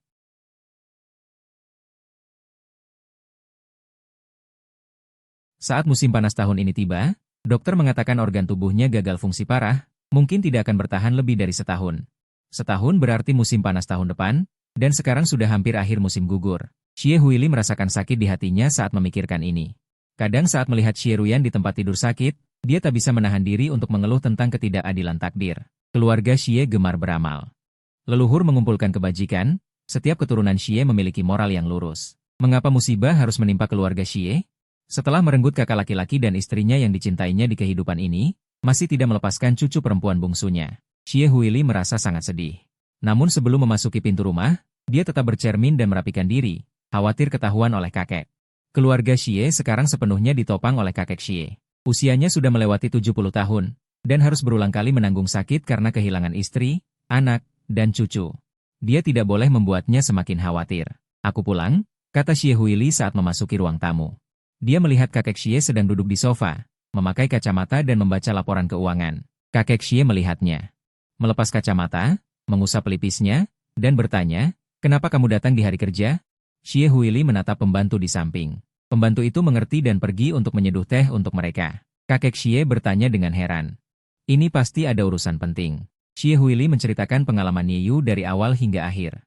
Orang hebat itu langsung melihat bahwa ada anggota keluarganya yang mengalami kesialan. Tapi orang hebat itu perlu melihat langsung orangnya. Aku tidak berani menyetujuinya. Bagaimana menurut Anda? Kakek Xie menggelengkan kepalanya dan berkata, orang hebat, bukankah kita sudah cukup sering mengundang mereka? Ahli besar manapun sudah pernah memeriksa Zhong Yuan, kecuali orang bijak yang tidak dikenal siapapun. Mungkin ini sudah takdirnya. Bagaimanapun, mereka semua tahu bahwa di dunia ini tidak banyak orang bijak yang tersembunyi. Xie Huili mengira maksud Tuan Xie adalah penolakan. Namun Tuan Xie menghela napas dan berkata lagi, tapi aku selalu tidak menyerah. Karena bisa menghitung kondisi Ruyan seperti itu. Tidak ada salahnya mengundangnya untuk mencoba. Entah berhasil atau tidak, siapkan hadiah besar untuk sang master. Melihat kerutan di wajah Tuan Xie, hidung Xie Huili terasa asam. Xie Ruyan adalah cucu dari keluarga Xie. Tuan Xie paling menyayanginya dan memiliki ikatan terdalam dengannya. Namun setelah Ruyan mengalami masalah, orang lain boleh runtuh dan jatuh, tapi Tuan Xie tidak boleh. Karena keluarga Xie masih membutuhkan seseorang untuk menopangnya. Di sisi Xie Ruyan, masih perlu ada orang yang terus mencari cara dan mencoba. Berapa kali harapan? Berkali-kali pula kekecewaan. Sampai hari ini, bahkan Tuan Xie tidak berani lagi memiliki harapan. Xie Huili menemani Tuan Xie minum teh sekali lagi dan berbincang sebentar sebelum meninggalkan rumah keluarga Xie. Saat hampir keluar dari halaman keluarga Xie, Xie Huili tiba-tiba menghentikan langkahnya dan melihat burung murai di pohon osmanthus di depan pintu. Konon burung murai masuk rumah membawa pertanda baik. Lalu kapan keajaiban bisa lahir di keluarga Xie? Xie Huili mengirim pesan kepada Nian Yu, meminta Nian Yu untuk menentukan waktu dengan sang master. Nian Yu bertanya kepada saya menghitung hari dan mengatakan bahwa hari Jumat malam. Setelah Nian Yu membalas, ibunya bertanya dengan rasa ingin tahu, apakah hari seperti ini juga ada aturannya? Saya berkata, tentu saja. Bukan hanya tanggal yang diatur, tapi juga waktu. Kalau tidak, kenapa dalam kalender kuno semuanya ditandai? Pernikahan dan pemakaman harus memperhatikan waktu yang tepat. Nian Yu berkomentar, aliran kalian ternyata cukup rumit. Itu tidak rumit. Kami juga memiliki aturan ilmiah tertentu yang bisa diikuti. Mendengar itu, Nian Yu menggelengkan kepalanya. Mendengar seseorang yang paling tidak ilmiah berbicara tentang sains, sungguh pengalaman yang aneh. Hari itu berlalu dengan cepat. Setelah kelas sore selesai, Saya membawa tas dan berjalan keluar dari kampus, dalam hati memikirkan ekspresi aneh Nian Yu. Orang macam apa itu? Ada aura hitam yang membusuk di tubuhnya? Jiang Heng. Li Ping berteriak memanggil nama saya sambil berlari ke arah saya. Saya berbalik. Li Ping berhenti di depan saya sambil terengah-engah, bergumam. Mata saya menelusuri wajahnya. Tanpa ragu, saya membuka satu tangan dan berkata, "Berikan." Li Ping sambil menenangkan napas. Menatap saya dengan bingung. Saya berkata, "Saya bilang perhitungan harus dibayar. Masalah kakakmu sudah selesai. Kamu tidak ingin mengingkari tagihan, kan?" Li Ping berkata dengan perasaan campur aduk, "Apa kamu begitu percaya diri?" Saya tidak pernah melakukan kesalahan. Saya tersenyum kecil, tetapi kemarin saya tidak bisa memastikan apakah Anda akan mendengarkan kata-kata saya. Lagi pula, Anda terlihat akrab dengan Wang Teng. Kakak Anda bisa menghindari bencana juga merupakan hasil dari pilihan pribadi Anda. Mi Ping secara naluriah membantah, saya tidak akrab dengan Wang Teng. Dia hanya teman satu lingkaran. Saya tidak peduli dengan itu. Saya tidak keberatan. Anda hanya perlu memberitahu saya. Apakah perhitungan saya tepat? Tepat. Mi Ping segera mengakuinya. Ternyata, kakak Mi Ping, Mian, hari ini pergi mengunjungi klien. Saat kembali ke perusahaan sore hari, awalnya dia memilih satu jalan masuk yang harus melewati sebuah jembatan layang. Saat mobil sudah kurang dari 100 meter dari ujung jembatan, Mian tiba-tiba teringat adiknya kemarin sengaja menekankan padanya untuk menghindari jembatan. Kebetulan dia juga tidak terburu-buru, jadi dia menyuruh sopir berbalik arah dan berganti rute. Tidak disangka, tepat setelah sopir membelokkan mobil, terdengar suara gemuruh. Mereka melihat ke arah suara, jembatan itu patah di tengah dan runtuh ke tanah, menjadi puing-puing. Mian dan sopir tertegun. Jika mereka tadi tidak berbalik, saat ini mereka tepat berada di samping jembatan. Meskipun tidak sampai menyebabkan kematian, cedera tidak bisa dihindari. Sopir menatap Mian dengan tatapan berubah. Seperti melihat dewa, dengan gemetar dia bertanya, "Mi, bagaimana Anda tahu jembatan ini tidak boleh dilewati?" Mian juga gemetar menggelengkan kepala, "Saya juga tidak tahu. Adik saya kemarin bilang bertemu seorang master yang menyuruh saya hari ini menghindari jembatan. Lalu saat saya melihat jembatan, saya teringat hal itu, bahwa Mian punya adik."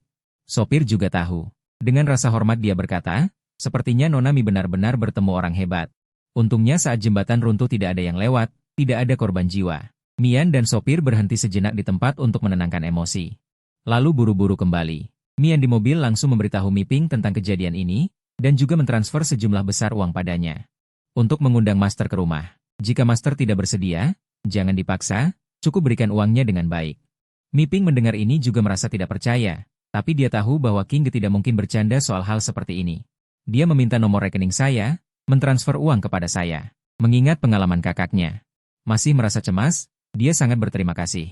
Orang tua saya juga sangat ingin mengundang Anda makan.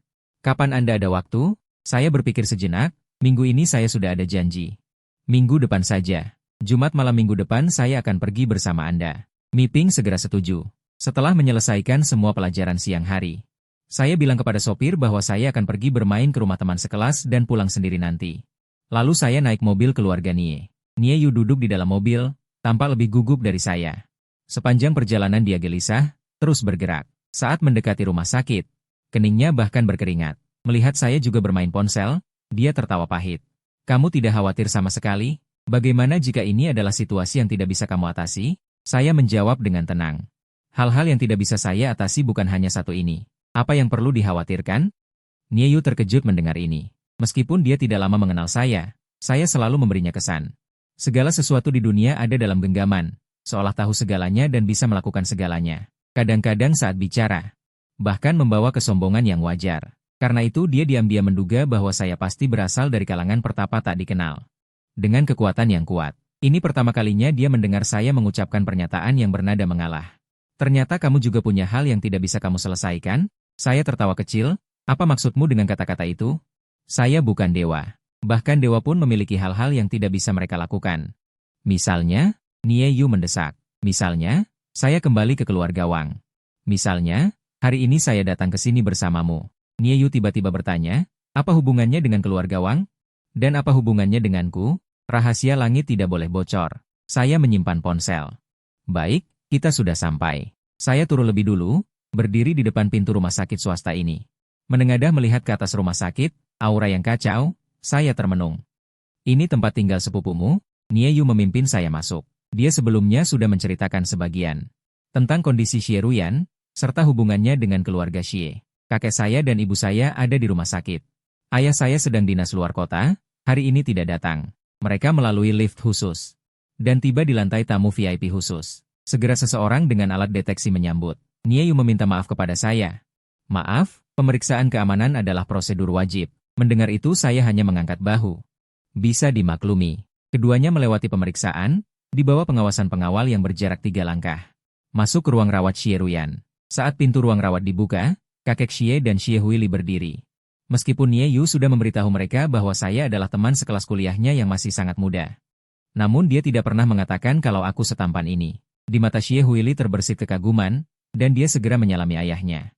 Salam, Master. Maaf merepotkan Anda datang jauh-jauh. Tuan Xie mengangguk padaku.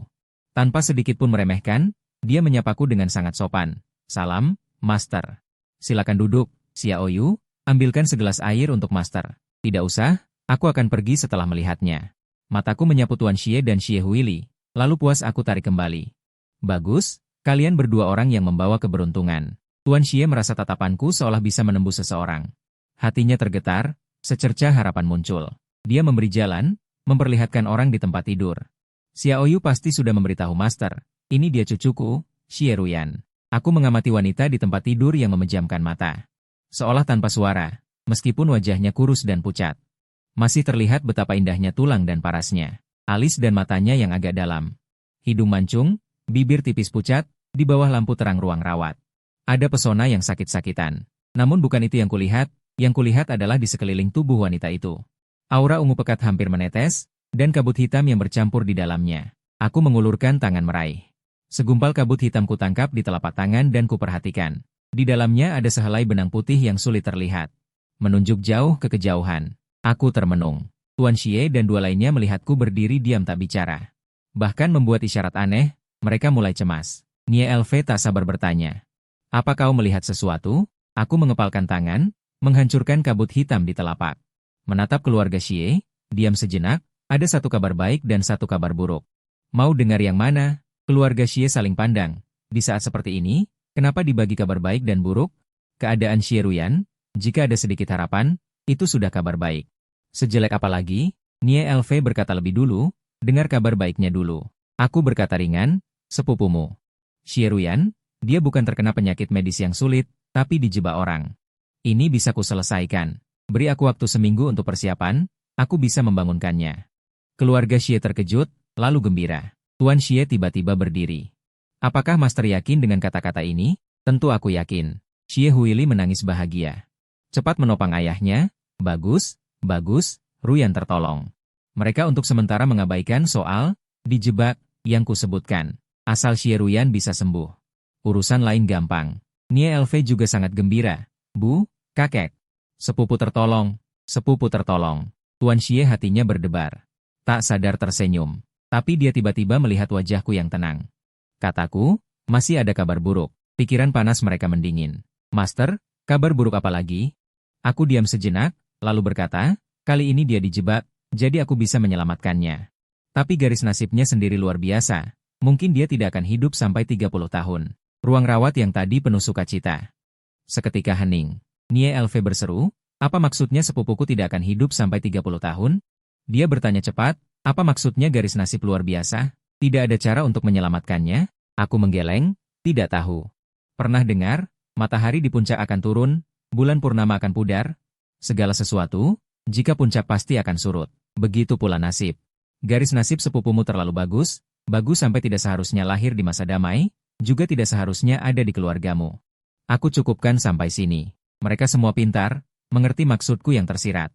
Setelah itu kutambahkan, tapi aku bisa membantunya memperpanjang hidup 2 tahun. 2 tahun tambahan hanya membuatnya 32. Dan Xie Ruyan tahun ini sudah 25. Mendengar itu, Tuan Xie pusing, mundur selangkah. Bertahan dengan meja agar tidak jatuh. Xie Huili berdiri di tempat, bahkan lupa menopangnya. Saat itulah mereka mengerti, kenapa kukatakan ada kabar baik. Dan kabar buruk. Xie Ruyan bisa bangun tentu kabar baik, tapi dia ditakdirkan mati muda. Tidak punya banyak tahun lagi, itu pasti kabar buruk. Nie Elfe menatap bingung. Ke arah Xie Huili dan Tuan Xie, jadi tidak tahu sebaiknya sepupunya bangun. Atau tidak bangun. Hal yang memberi harapan besar, membuat orang merasa ada jalan terang. Namun lalu memberi surat kematian, memperlihatkan jurang neraka, Sungguh menyiksa. Nanti saat Xie Ruyan bangun, bagaimana mereka akan mengatakannya? Memberitahu dia tidak punya banyak tahun lagi? Ruang rawat hanya tersisa beberapa orang. Napas kacau, menyelimuti 3 anggota keluarga Xie. Perasaan yang kacau balau akhirnya diputuskan oleh Tuan Xie. Apapun yang akan terjadi nanti. Sekarang Ruyan harus diselamatkan dulu. Siapa tahu nanti sang master menemukan cara baru. Kali ini Ruyan tidak sadarkan diri. Mereka juga mengira sudah sampai di ujung jalan. Tidak ada cara lagi. Bukankah mereka juga bertemu dengan saya? Perkara memang sulit diduga. Masa depan belum tentu jalan buntu. Mungkin setelah beberapa tahun, Xie Ruyan akan mendapat kesempatan baru. Saya melirik aneh ke arah Xie Ruyan di ranjang pasien, berkata memang. Mungkin nanti ada kesempatan baru. Saya setuju dengan pendapatnya. Tuan Xie bersemangat. Kali ini Master butuh apa saja? Adakah yang bisa dibantu oleh keluarga Xie? Saya siapkan sendiri saja. Banyak barang yang tidak dipahami orang awam, malah mudah kacau. Sabtu depan tengah hari. Nanti suruh Liu jemput saya di rumah. Entah kenapa, setelah mengatakan ini, Tuan Xie dan Xie Huili saling pandang. Tuan Xie menatap saya saksama, berkata Master adalah cucu dari Wang Jiangwo. Mendengar itu saya mengangguk, benar, tapi saya mengalami beberapa kecelakaan. Saya tidak dibesarkan di keluarga Wang sejak kecil. Saya juga belum pernah bertemu dia. Ada apa? Tuan Xie dan Xie Huili bertukar pandang. Tuan Xie berdeham lalu berkata, Master, apa Anda tahu?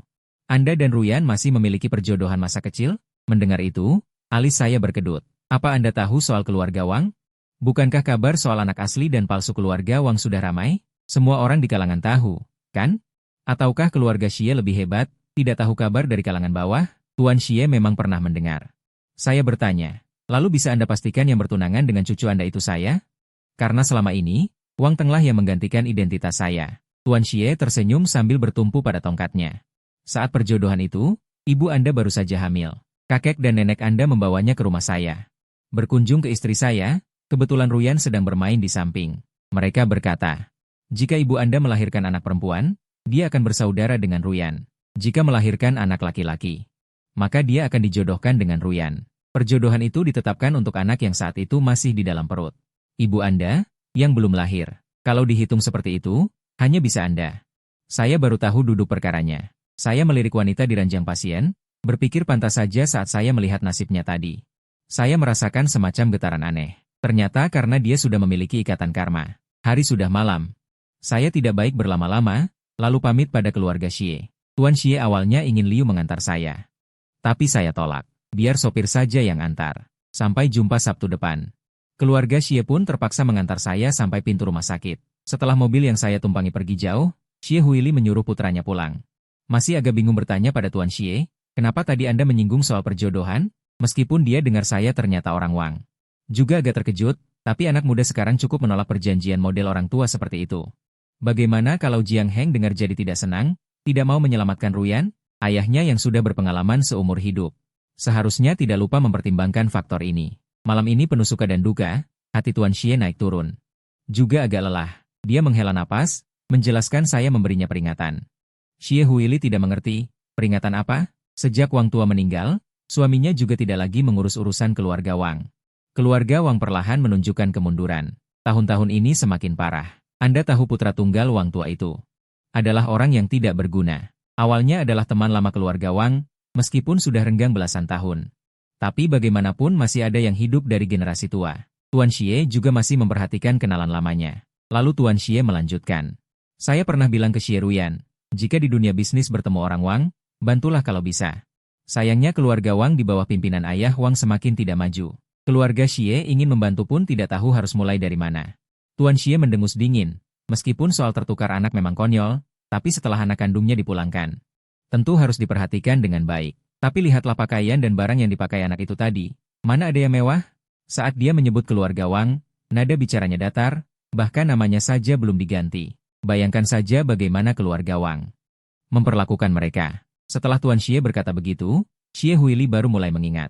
Namun saat mengingat, dia tidak bisa menahan diri untuk tersenyum pahit. Saya bahkan tidak ingat jelas apa yang dia pakai tadi. Hanya ingat dia tampan, juga berwibawa, kelihatan sangat mulia. Benar-benar tidak seperti orang yang dibesarkan di daerah kecil. Tuan Xie berkata, ucapan seperti itu jangan diulang lagi. Apa maksudnya tidak seperti orang dari daerah kecil? Apa di keluarga miskin tidak bisa lahir orang hebat? Apa keluarga kaya pasti semuanya jenius? Keluarga kami Xie kalau dihitung ratusan tahun ke belakang, juga berasal dari petani miskin. Siapa yang lebih mulia dari siapa? Xie Huili menunduk mengakui kesalahan, saya selama ini terpengaruh oleh lingkungan pergaulan. Mulai sekarang akan selalu ingat. Tidak akan bicara seperti itu lagi. Tuan Xie menatapnya, di luar semua bilang keluarga Xie adalah keluarga terkemuka nomor satu. Tempat ini bukan hanya soal kekayaan, kemampuan, dan status, tetapi juga tentang warisan dan tradisi keluarga. Tuan Xie tidak banyak bicara. Topik berubah, lalu kembali lagi ke masalahku. Keluarga Wang memperlakukannya dengan buruk. Mereka membawanya kembali karena takut ada maksud tersembunyi. Kudengar anak mereka yang bernama Wang Tong, dekat dengan putri keluarga Deong. Xie Deong adalah keponakan Tuan Xie, juga cabang dari keluarga Xie, tahun ini gerakannya sangat banyak. Menyebut hal ini, Xie Huili juga merasa marah. Dulu ketika Ruyan masih hidup dan berkuasa, cabang-cabang ini semuanya patuh. Tidak seperti sekarang, harimau tidak ada. Keraja diraja. Ia berpikir sejenak, lalu berkata keluarga Deong memiliki seorang putri tunggal bernama Xie Xuan. Kudengar dia punya hubungan ambigu dengan putra keluarga Wang. Ia masih tidak bisa menahan diri, menunjukkan sedikit senyum dingin. Lihat saja sekutu yang mereka pilih, semuanya barang yang tidak layak tampil, kata Tuan Xie. Itulah masalahnya. Keluarga Wang sebelumnya tidak tahu putra kandung mereka ada di luar. Mengira hanya punya satu anak di rumah. Kebetulan anak itu terikat dengan Ruyan yang akan segera mati. Mereka tidak rela menikahkan putra dengan Ruyan, tetapi juga takut menyinggung keluarga Xie. Pasti sedang bingung. Hanya saja kebetulan mereka tahu masih ada putra kandung. Bukankah itu sempurna? Kata Xie Huili sambil berdiri penuh semangat. Apa hak keluarga Wang untuk berani meremehkan Ruyan? Bahkan jika ada sesuatu pun. Itu keluarga Wang yang naik pangkat. Kalau begitu, guru, Xie Huili teringat keluarga Wang. Ingin menikahkan putra lain dengan cabang keluarga, mendorong guru ke keluarga utama. Wajah tua Tuan Xie masih berwibawa. Keluarga Wang sungguh keterlaluan. Kami keluarga Xie juga tidak memaksa pernikahan, jika mereka tidak ingin terikat dengan Ruyan kami. Katakan saja langsung, kami juga tidak akan memaksa mereka dengan janji lisan. Tapi mereka tidak rela kehilangan hubungan dengan keluarga Xie, juga ingin menjalin hubungan dengan keluarga Deong. Bahkan putra kandung pun dimanfaatkan. Serakah tak pernah puas. Setelah masalah Ruyan selesai, saatnya juga membereskan orang-orang yang gelisah ini. Xie Huili tahu ayahnya tua tapi tidak lemah, urusannya jelas. Tidak perlu khawatir. Ia berkata dengan rasa haru, sebenarnya dengan begini, guru memang punya ikatan dengan keluarga kami. Sebelum lahir sudah bertunangan dengan Ruyan, sekarang berputar-putar, menjadi penyelamat Ruyan. Jika nanti, sudahlah, semua ini adalah takdir. Tidak bisa dipaksakan. Dan dia juga tahu, Xie Ruyan sangat tidak suka perjodohan yang diatur seperti ini. Sejak dengar ada pertunangan dengan keluarga Wang, dia selalu tidak senang. Katanya setelah putra keluarga Wang dewasa, dia akan pergi sendiri untuk membatalkan perjodohan masa kecil. Jika bukan karena tahun lalu.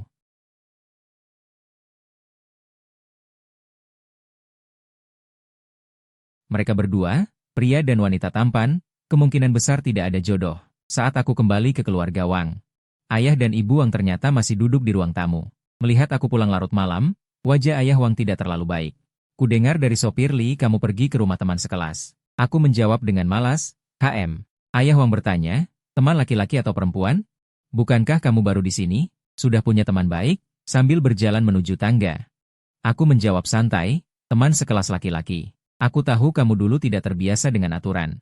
Tapi sekarang kamu sudah kembali ke keluarga Wang, harus patuh pada aturan keluarga Wang. Aku berhenti di tangga, menoleh ke arahnya.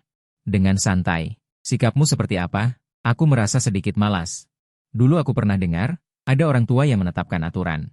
Sesuai keinginan mereka, membentuk anak menjadi seperti yang mereka inginkan. Begitu anak menyimpang, mereka akan memarahinya. Dan ketika mereka tidak punya kata-kata lagi, tidak ada alasan.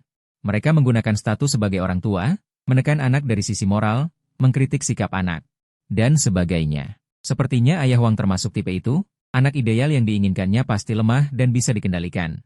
Seperti Wang Tong. Aku menatap ayah Wang dengan penuh minat. Di dunia ini, selain hukum, sepertinya tidak ada yang harus dipatuhi. Meskipun kita memiliki hubungan darah, tapi tidak ada kasih sayang keluarga. Bagi satu sama lain, kita hanya bertemu secara kebetulan dalam hidup yang singkat. Aku rasa aku tidak perlu mematuhi aturan keluarga Wang. Ayah Wang tersedak marah. Ibu Wang segera menuangkan teh untuknya. Kenapa marah-marah? Jangan sampai sakit, cepat minum. Dia menoleh padaku, berkata, Aheng, minta maaf pada ayahmu. Bagaimana kamu bisa bicara seperti itu? Sejak kecil, Atong tidak pernah bicara seperti itu pada orang tua. Wajah ayah Wang muram, tidak usah, sepertinya keluarga Wang tidak bisa mengendalikannya lagi.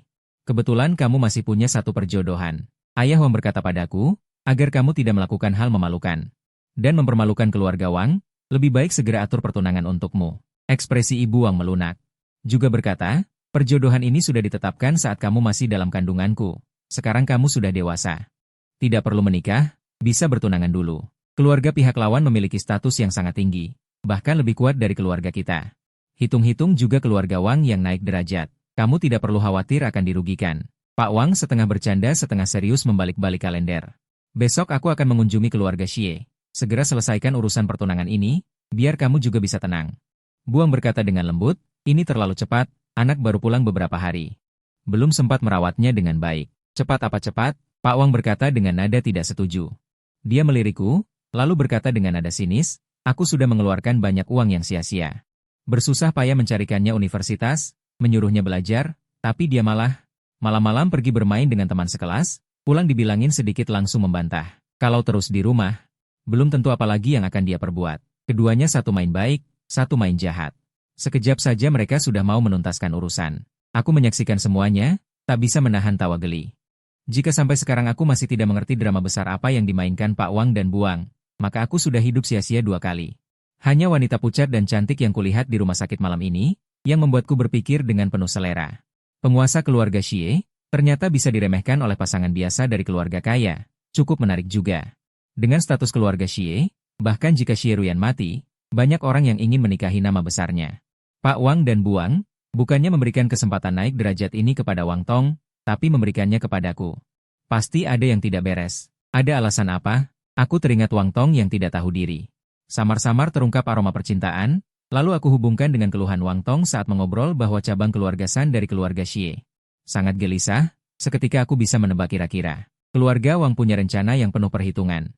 Mereka merasa Xie Ruyan pasti akan mati, ada harapan untuk mendapatkan warisan, ingin Wang Tong menikahinya. Tapi juga khawatir kalau keluarga utama masih punya cadangan. Maka mereka memutuskan untuk merealisasikan perjodohan masa kecilku dengan Xie Ruyan. Dengan begitu, tidak peduli siapa yang menguasai keluarga Xie, mereka tidak akan rugi, hanya masalah mana yang lebih untung. Namun melihat sikap mereka lebih cenderung menganggapku sebagai korban. Sudut bibirku terangkat dengan senyum sinis. Menyela percakapan Pak Wang dan Buang, aku berkata, aku mengerti. Kalian sudah berembuk dulu baru memberitahuku? Ruang tamu terkejut. Pak Wang dan Buang saling berpandangan, tidak menyangka aku sama sekali tidak menanyakan soal pernikahan. Mereka mengizinkanku untuk mengatur. Mereka tadinya sudah menyiapkan berbagai cara untuk menghadapiku, tapi sepertinya semuanya tidak akan terpakai. Jika tidak ada urusan lain, aku tidur dulu. Aku berjalan ke tengah tangga.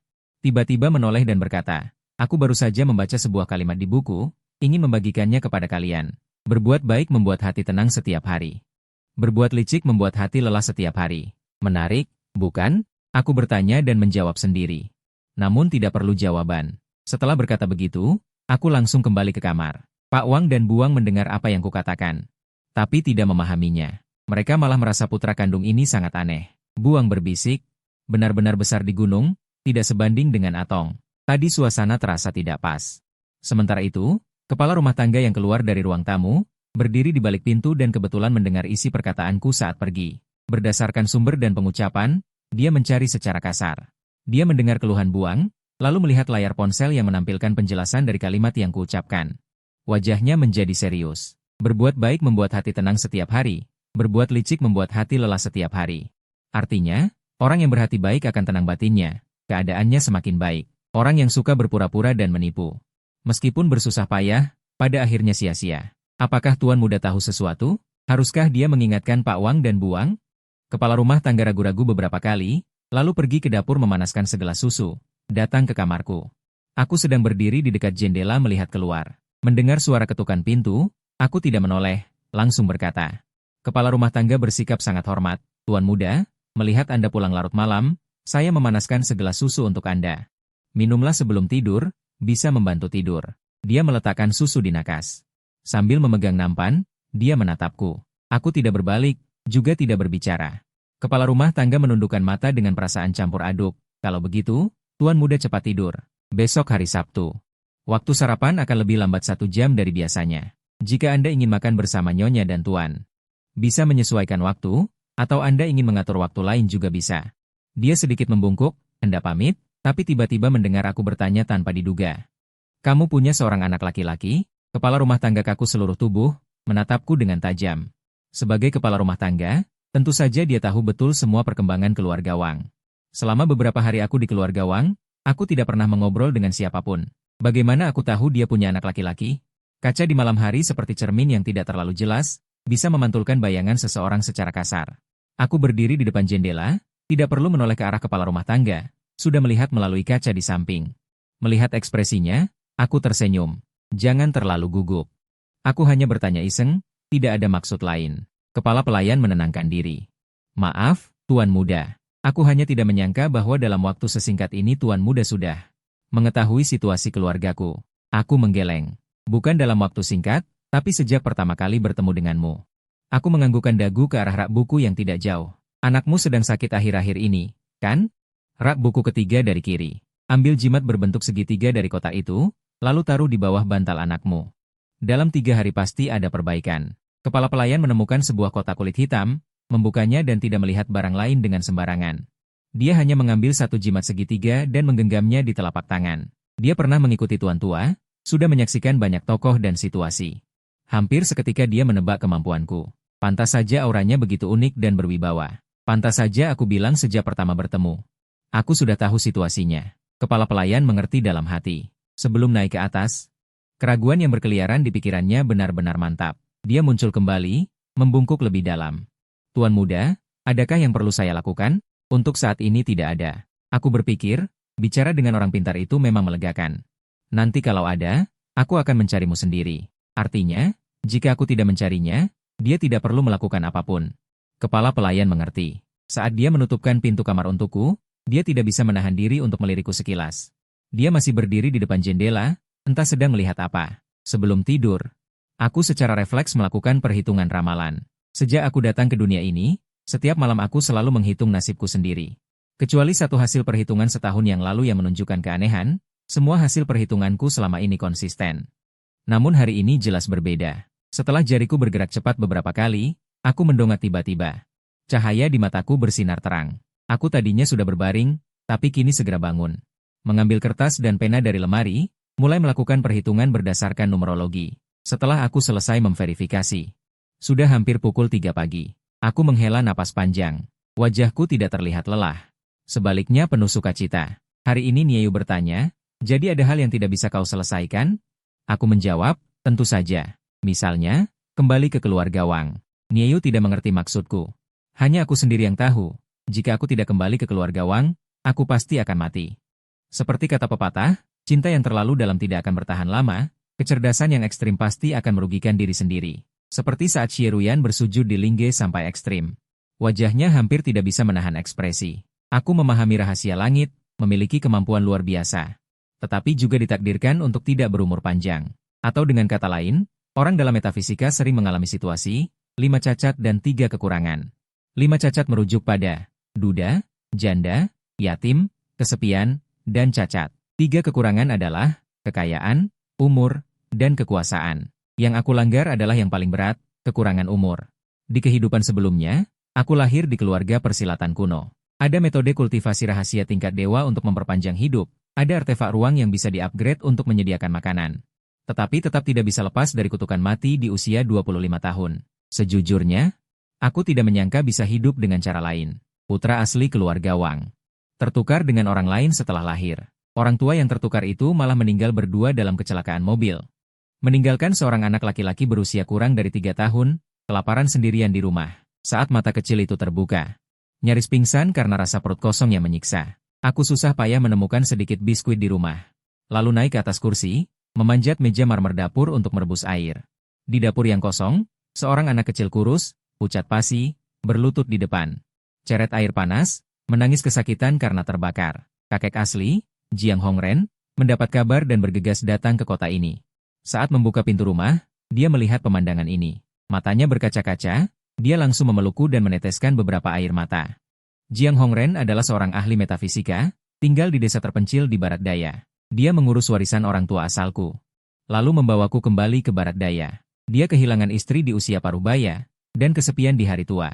Awalnya bingung bagaimana membesarkan seorang cucu, tetapi segera menemukan bahwa aku sangat cerdas dan menunjukkan bakat luar biasa dalam metafisika. Orang lain menghafal kitab suci selama setahun, harus membacanya 100 kali. Aku cukup meliriknya, sudah bisa menghafalnya dengan lancar. Orang lain belajar ilmu angin dan air serta menjalankan ritual. Harus perlahan-lahan meraba-raba dengan kompas. Aku memandang dari ketinggian, langsung menembus rahasianya. Orang lain menulis mantra dan rune, harus mandi dan membakar dupa, memohon kepada dewa dan Buddha. Belum tentu berhasil. Aku lambaikan tanganku kecil, dan hasilnya kelas 1.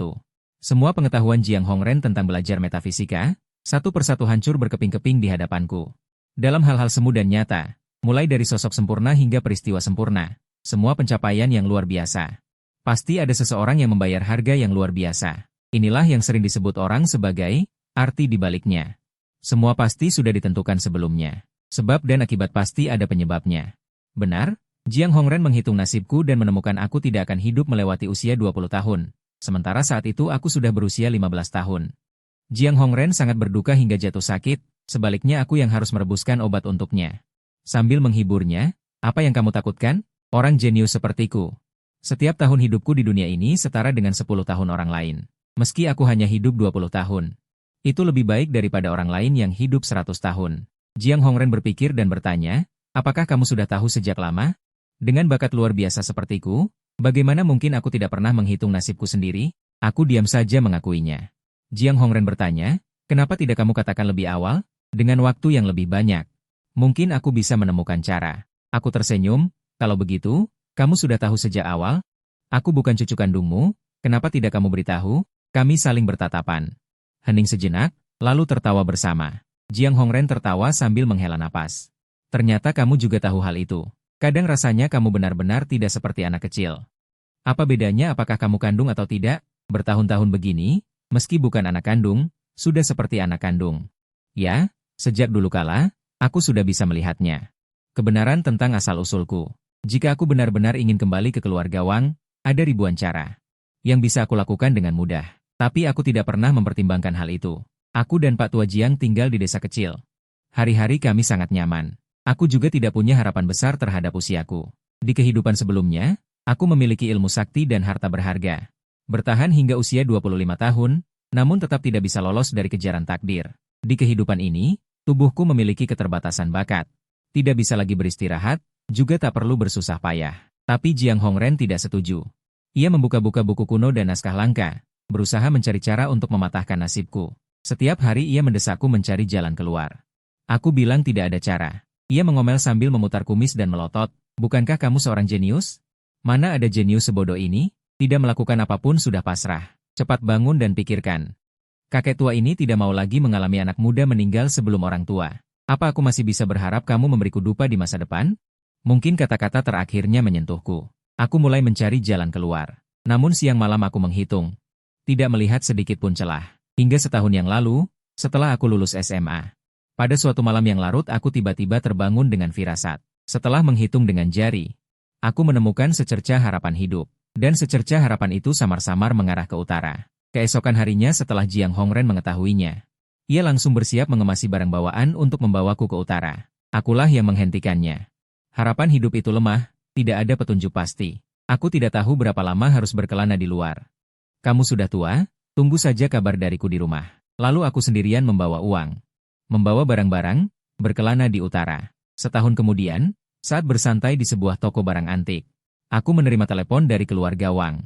Suara di telepon bertanya, apakah ini Tuan Jiang Heng? Begini, ada satu hal yang mungkin perlu Tuan ketahui. Mohon jangan terkejut. Aku menengadah ke langit jauh, melihat secercah cahaya keemasan. Tiba-tiba muncul. Lalu aku menelepon Jiang Hongren, aku mendapat telepon dari orang tua kandungku. Apakah itu yang disampaikan keluarga Wang dari Dijing? Mereka punya maksud terselubung, situasi ini mungkin tidak mudah.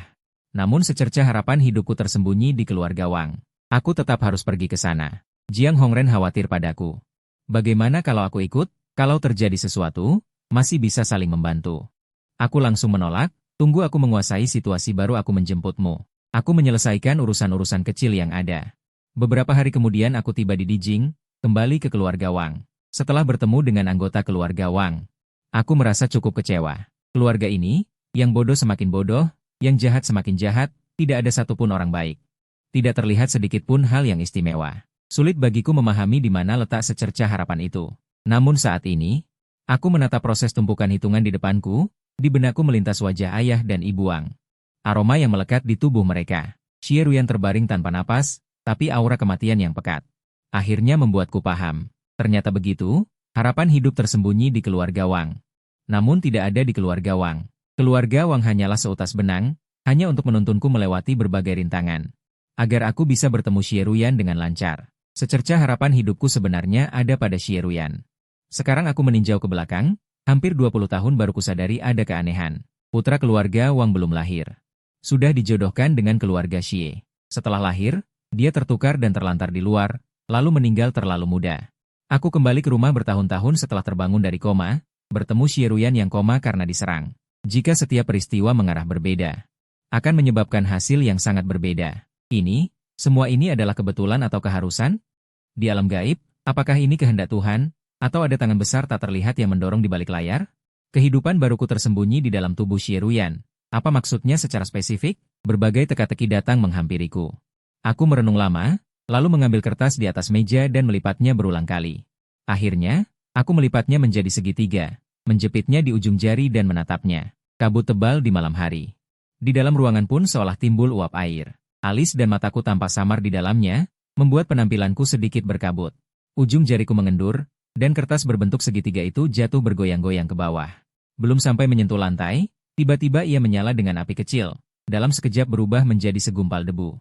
Menumpuk di lantai. Sudahlah, bagaimanapun juga, di ujung jalan pasti ada jalan.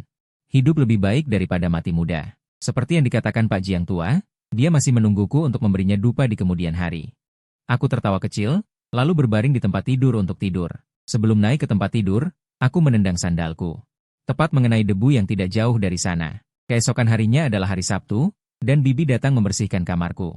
Tiba-tiba dia bertanya, "Tuan muda, apakah kau membuka jendela tadi malam?" Aku ingat kemarin aku mengepel lantai sampai sangat bersih. Kenapa hari ini ada debu yang begitu jelas di sela-sela lantai? Bibi membersihkan rumah setiap hari, dan kami semua memakai sandal bersih di kamar.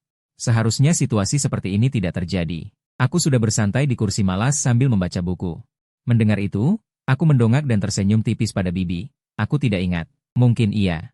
Lain kali aku akan lebih perhatian. Terima kasih kerjamu hari ini. Senyumku terlihat sangat lembut. Bibi terharu melihatnya, dan segera berkata, "Ah, tidak apa-apa. Ini memang tugasku. Hanya ingin mengingatkan Tuan muda, akhir-akhir ini cuaca semakin dingin. Membuka jendela di malam hari bisa membuatmu masuk angin. Jika ingin ventilasi, sebaiknya buka jendela di siang hari." Aku mengangguk patuh, "Terima kasih, Bibi." Aku ingat, Bibi membawa kantong sampah berisi debu itu turun ke lantai bawah. Karena ada juga sampah di ruang tamu. Dia pun pergi ke ruang tamu. Entah dari mana angin tiba-tiba berembus. Mulut kantong sampah di tangan Bibi sedikit longgar, dan debu yang terlihat kasat mata pun melayang keluar. Di ruang tamu, sedang duduk Ayah Wang yang sedang berbicara dengan Ibu Wang, tubuhnya tiba-tiba menegang dan bersin keras. Ibu Wang berhenti bicara. Dengan prihatin, dia meraba kening suaminya. "Ada apa? Kau masuk angin?" Ayah Wang mengernyit, "Mungkin sedikit. Aku sudah membuat janji dengan keluarga Xie, bilang kita akan berkunjung besok. Menurutmu, apakah kita perlu membawa Aheng?" Ibu Wang masih sedikit ragu. "Kau yakin ingin Aheng menikah dengannya?" Mengenai situasi kakak ketiga, dia tahu anak kandung kita. Ayah Wang berdiri ingin mencari ponsel untuk melihat pesan. Mungkin karena bangun terlalu terburu-buru, kepalanya pusing, dia memijat pelipisnya. Di sana sudah bersiap untuk bertindak. Mengenai urusan keluarga Xie, saya tidak berani memastikannya. Saya hanya bisa mengikat Aheng dengan keluarga utama terlebih dahulu. Jika ada sebuah mantel, kita juga punya jalan mundur. Aku tahu kamu menganggap Aheng elegan dan tampan. Itu adalah harapanmu terhadap seorang putra. Tetapi situasi saat ini istimewa. Apapun yang terjadi nanti, kita harus memberi Aheng lebih banyak uang, menjamin hidupnya berkecukupan. Bagaimana menurutmu?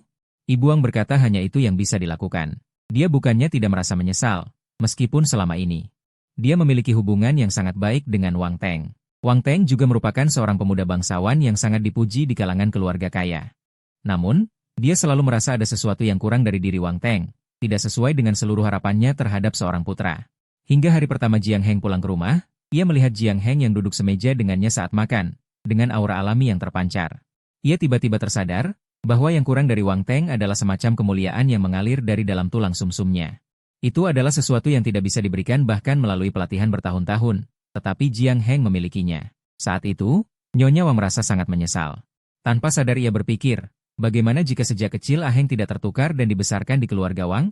Betapa luar biasanya dirinya sekarang. Dan sebagai istri dari keluarga Wang, betapa bangganya dirinya di kalangan para istri. Nyonya Wang, seolah kehilangan sebuah permata langka yang patut dibanggakan, menghela napas dengan penuh penyesalan.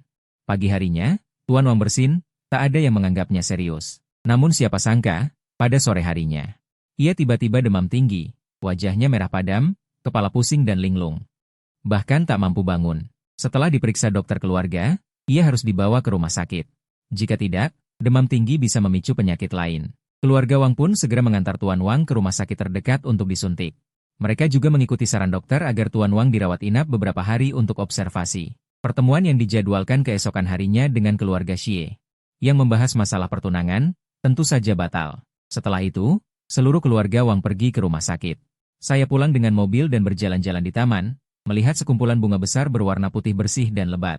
Sangat indah, maka saya bertanya kepada manajer yang lewat tentang bunga apa itu. Manajer itu melihat dengan saksama.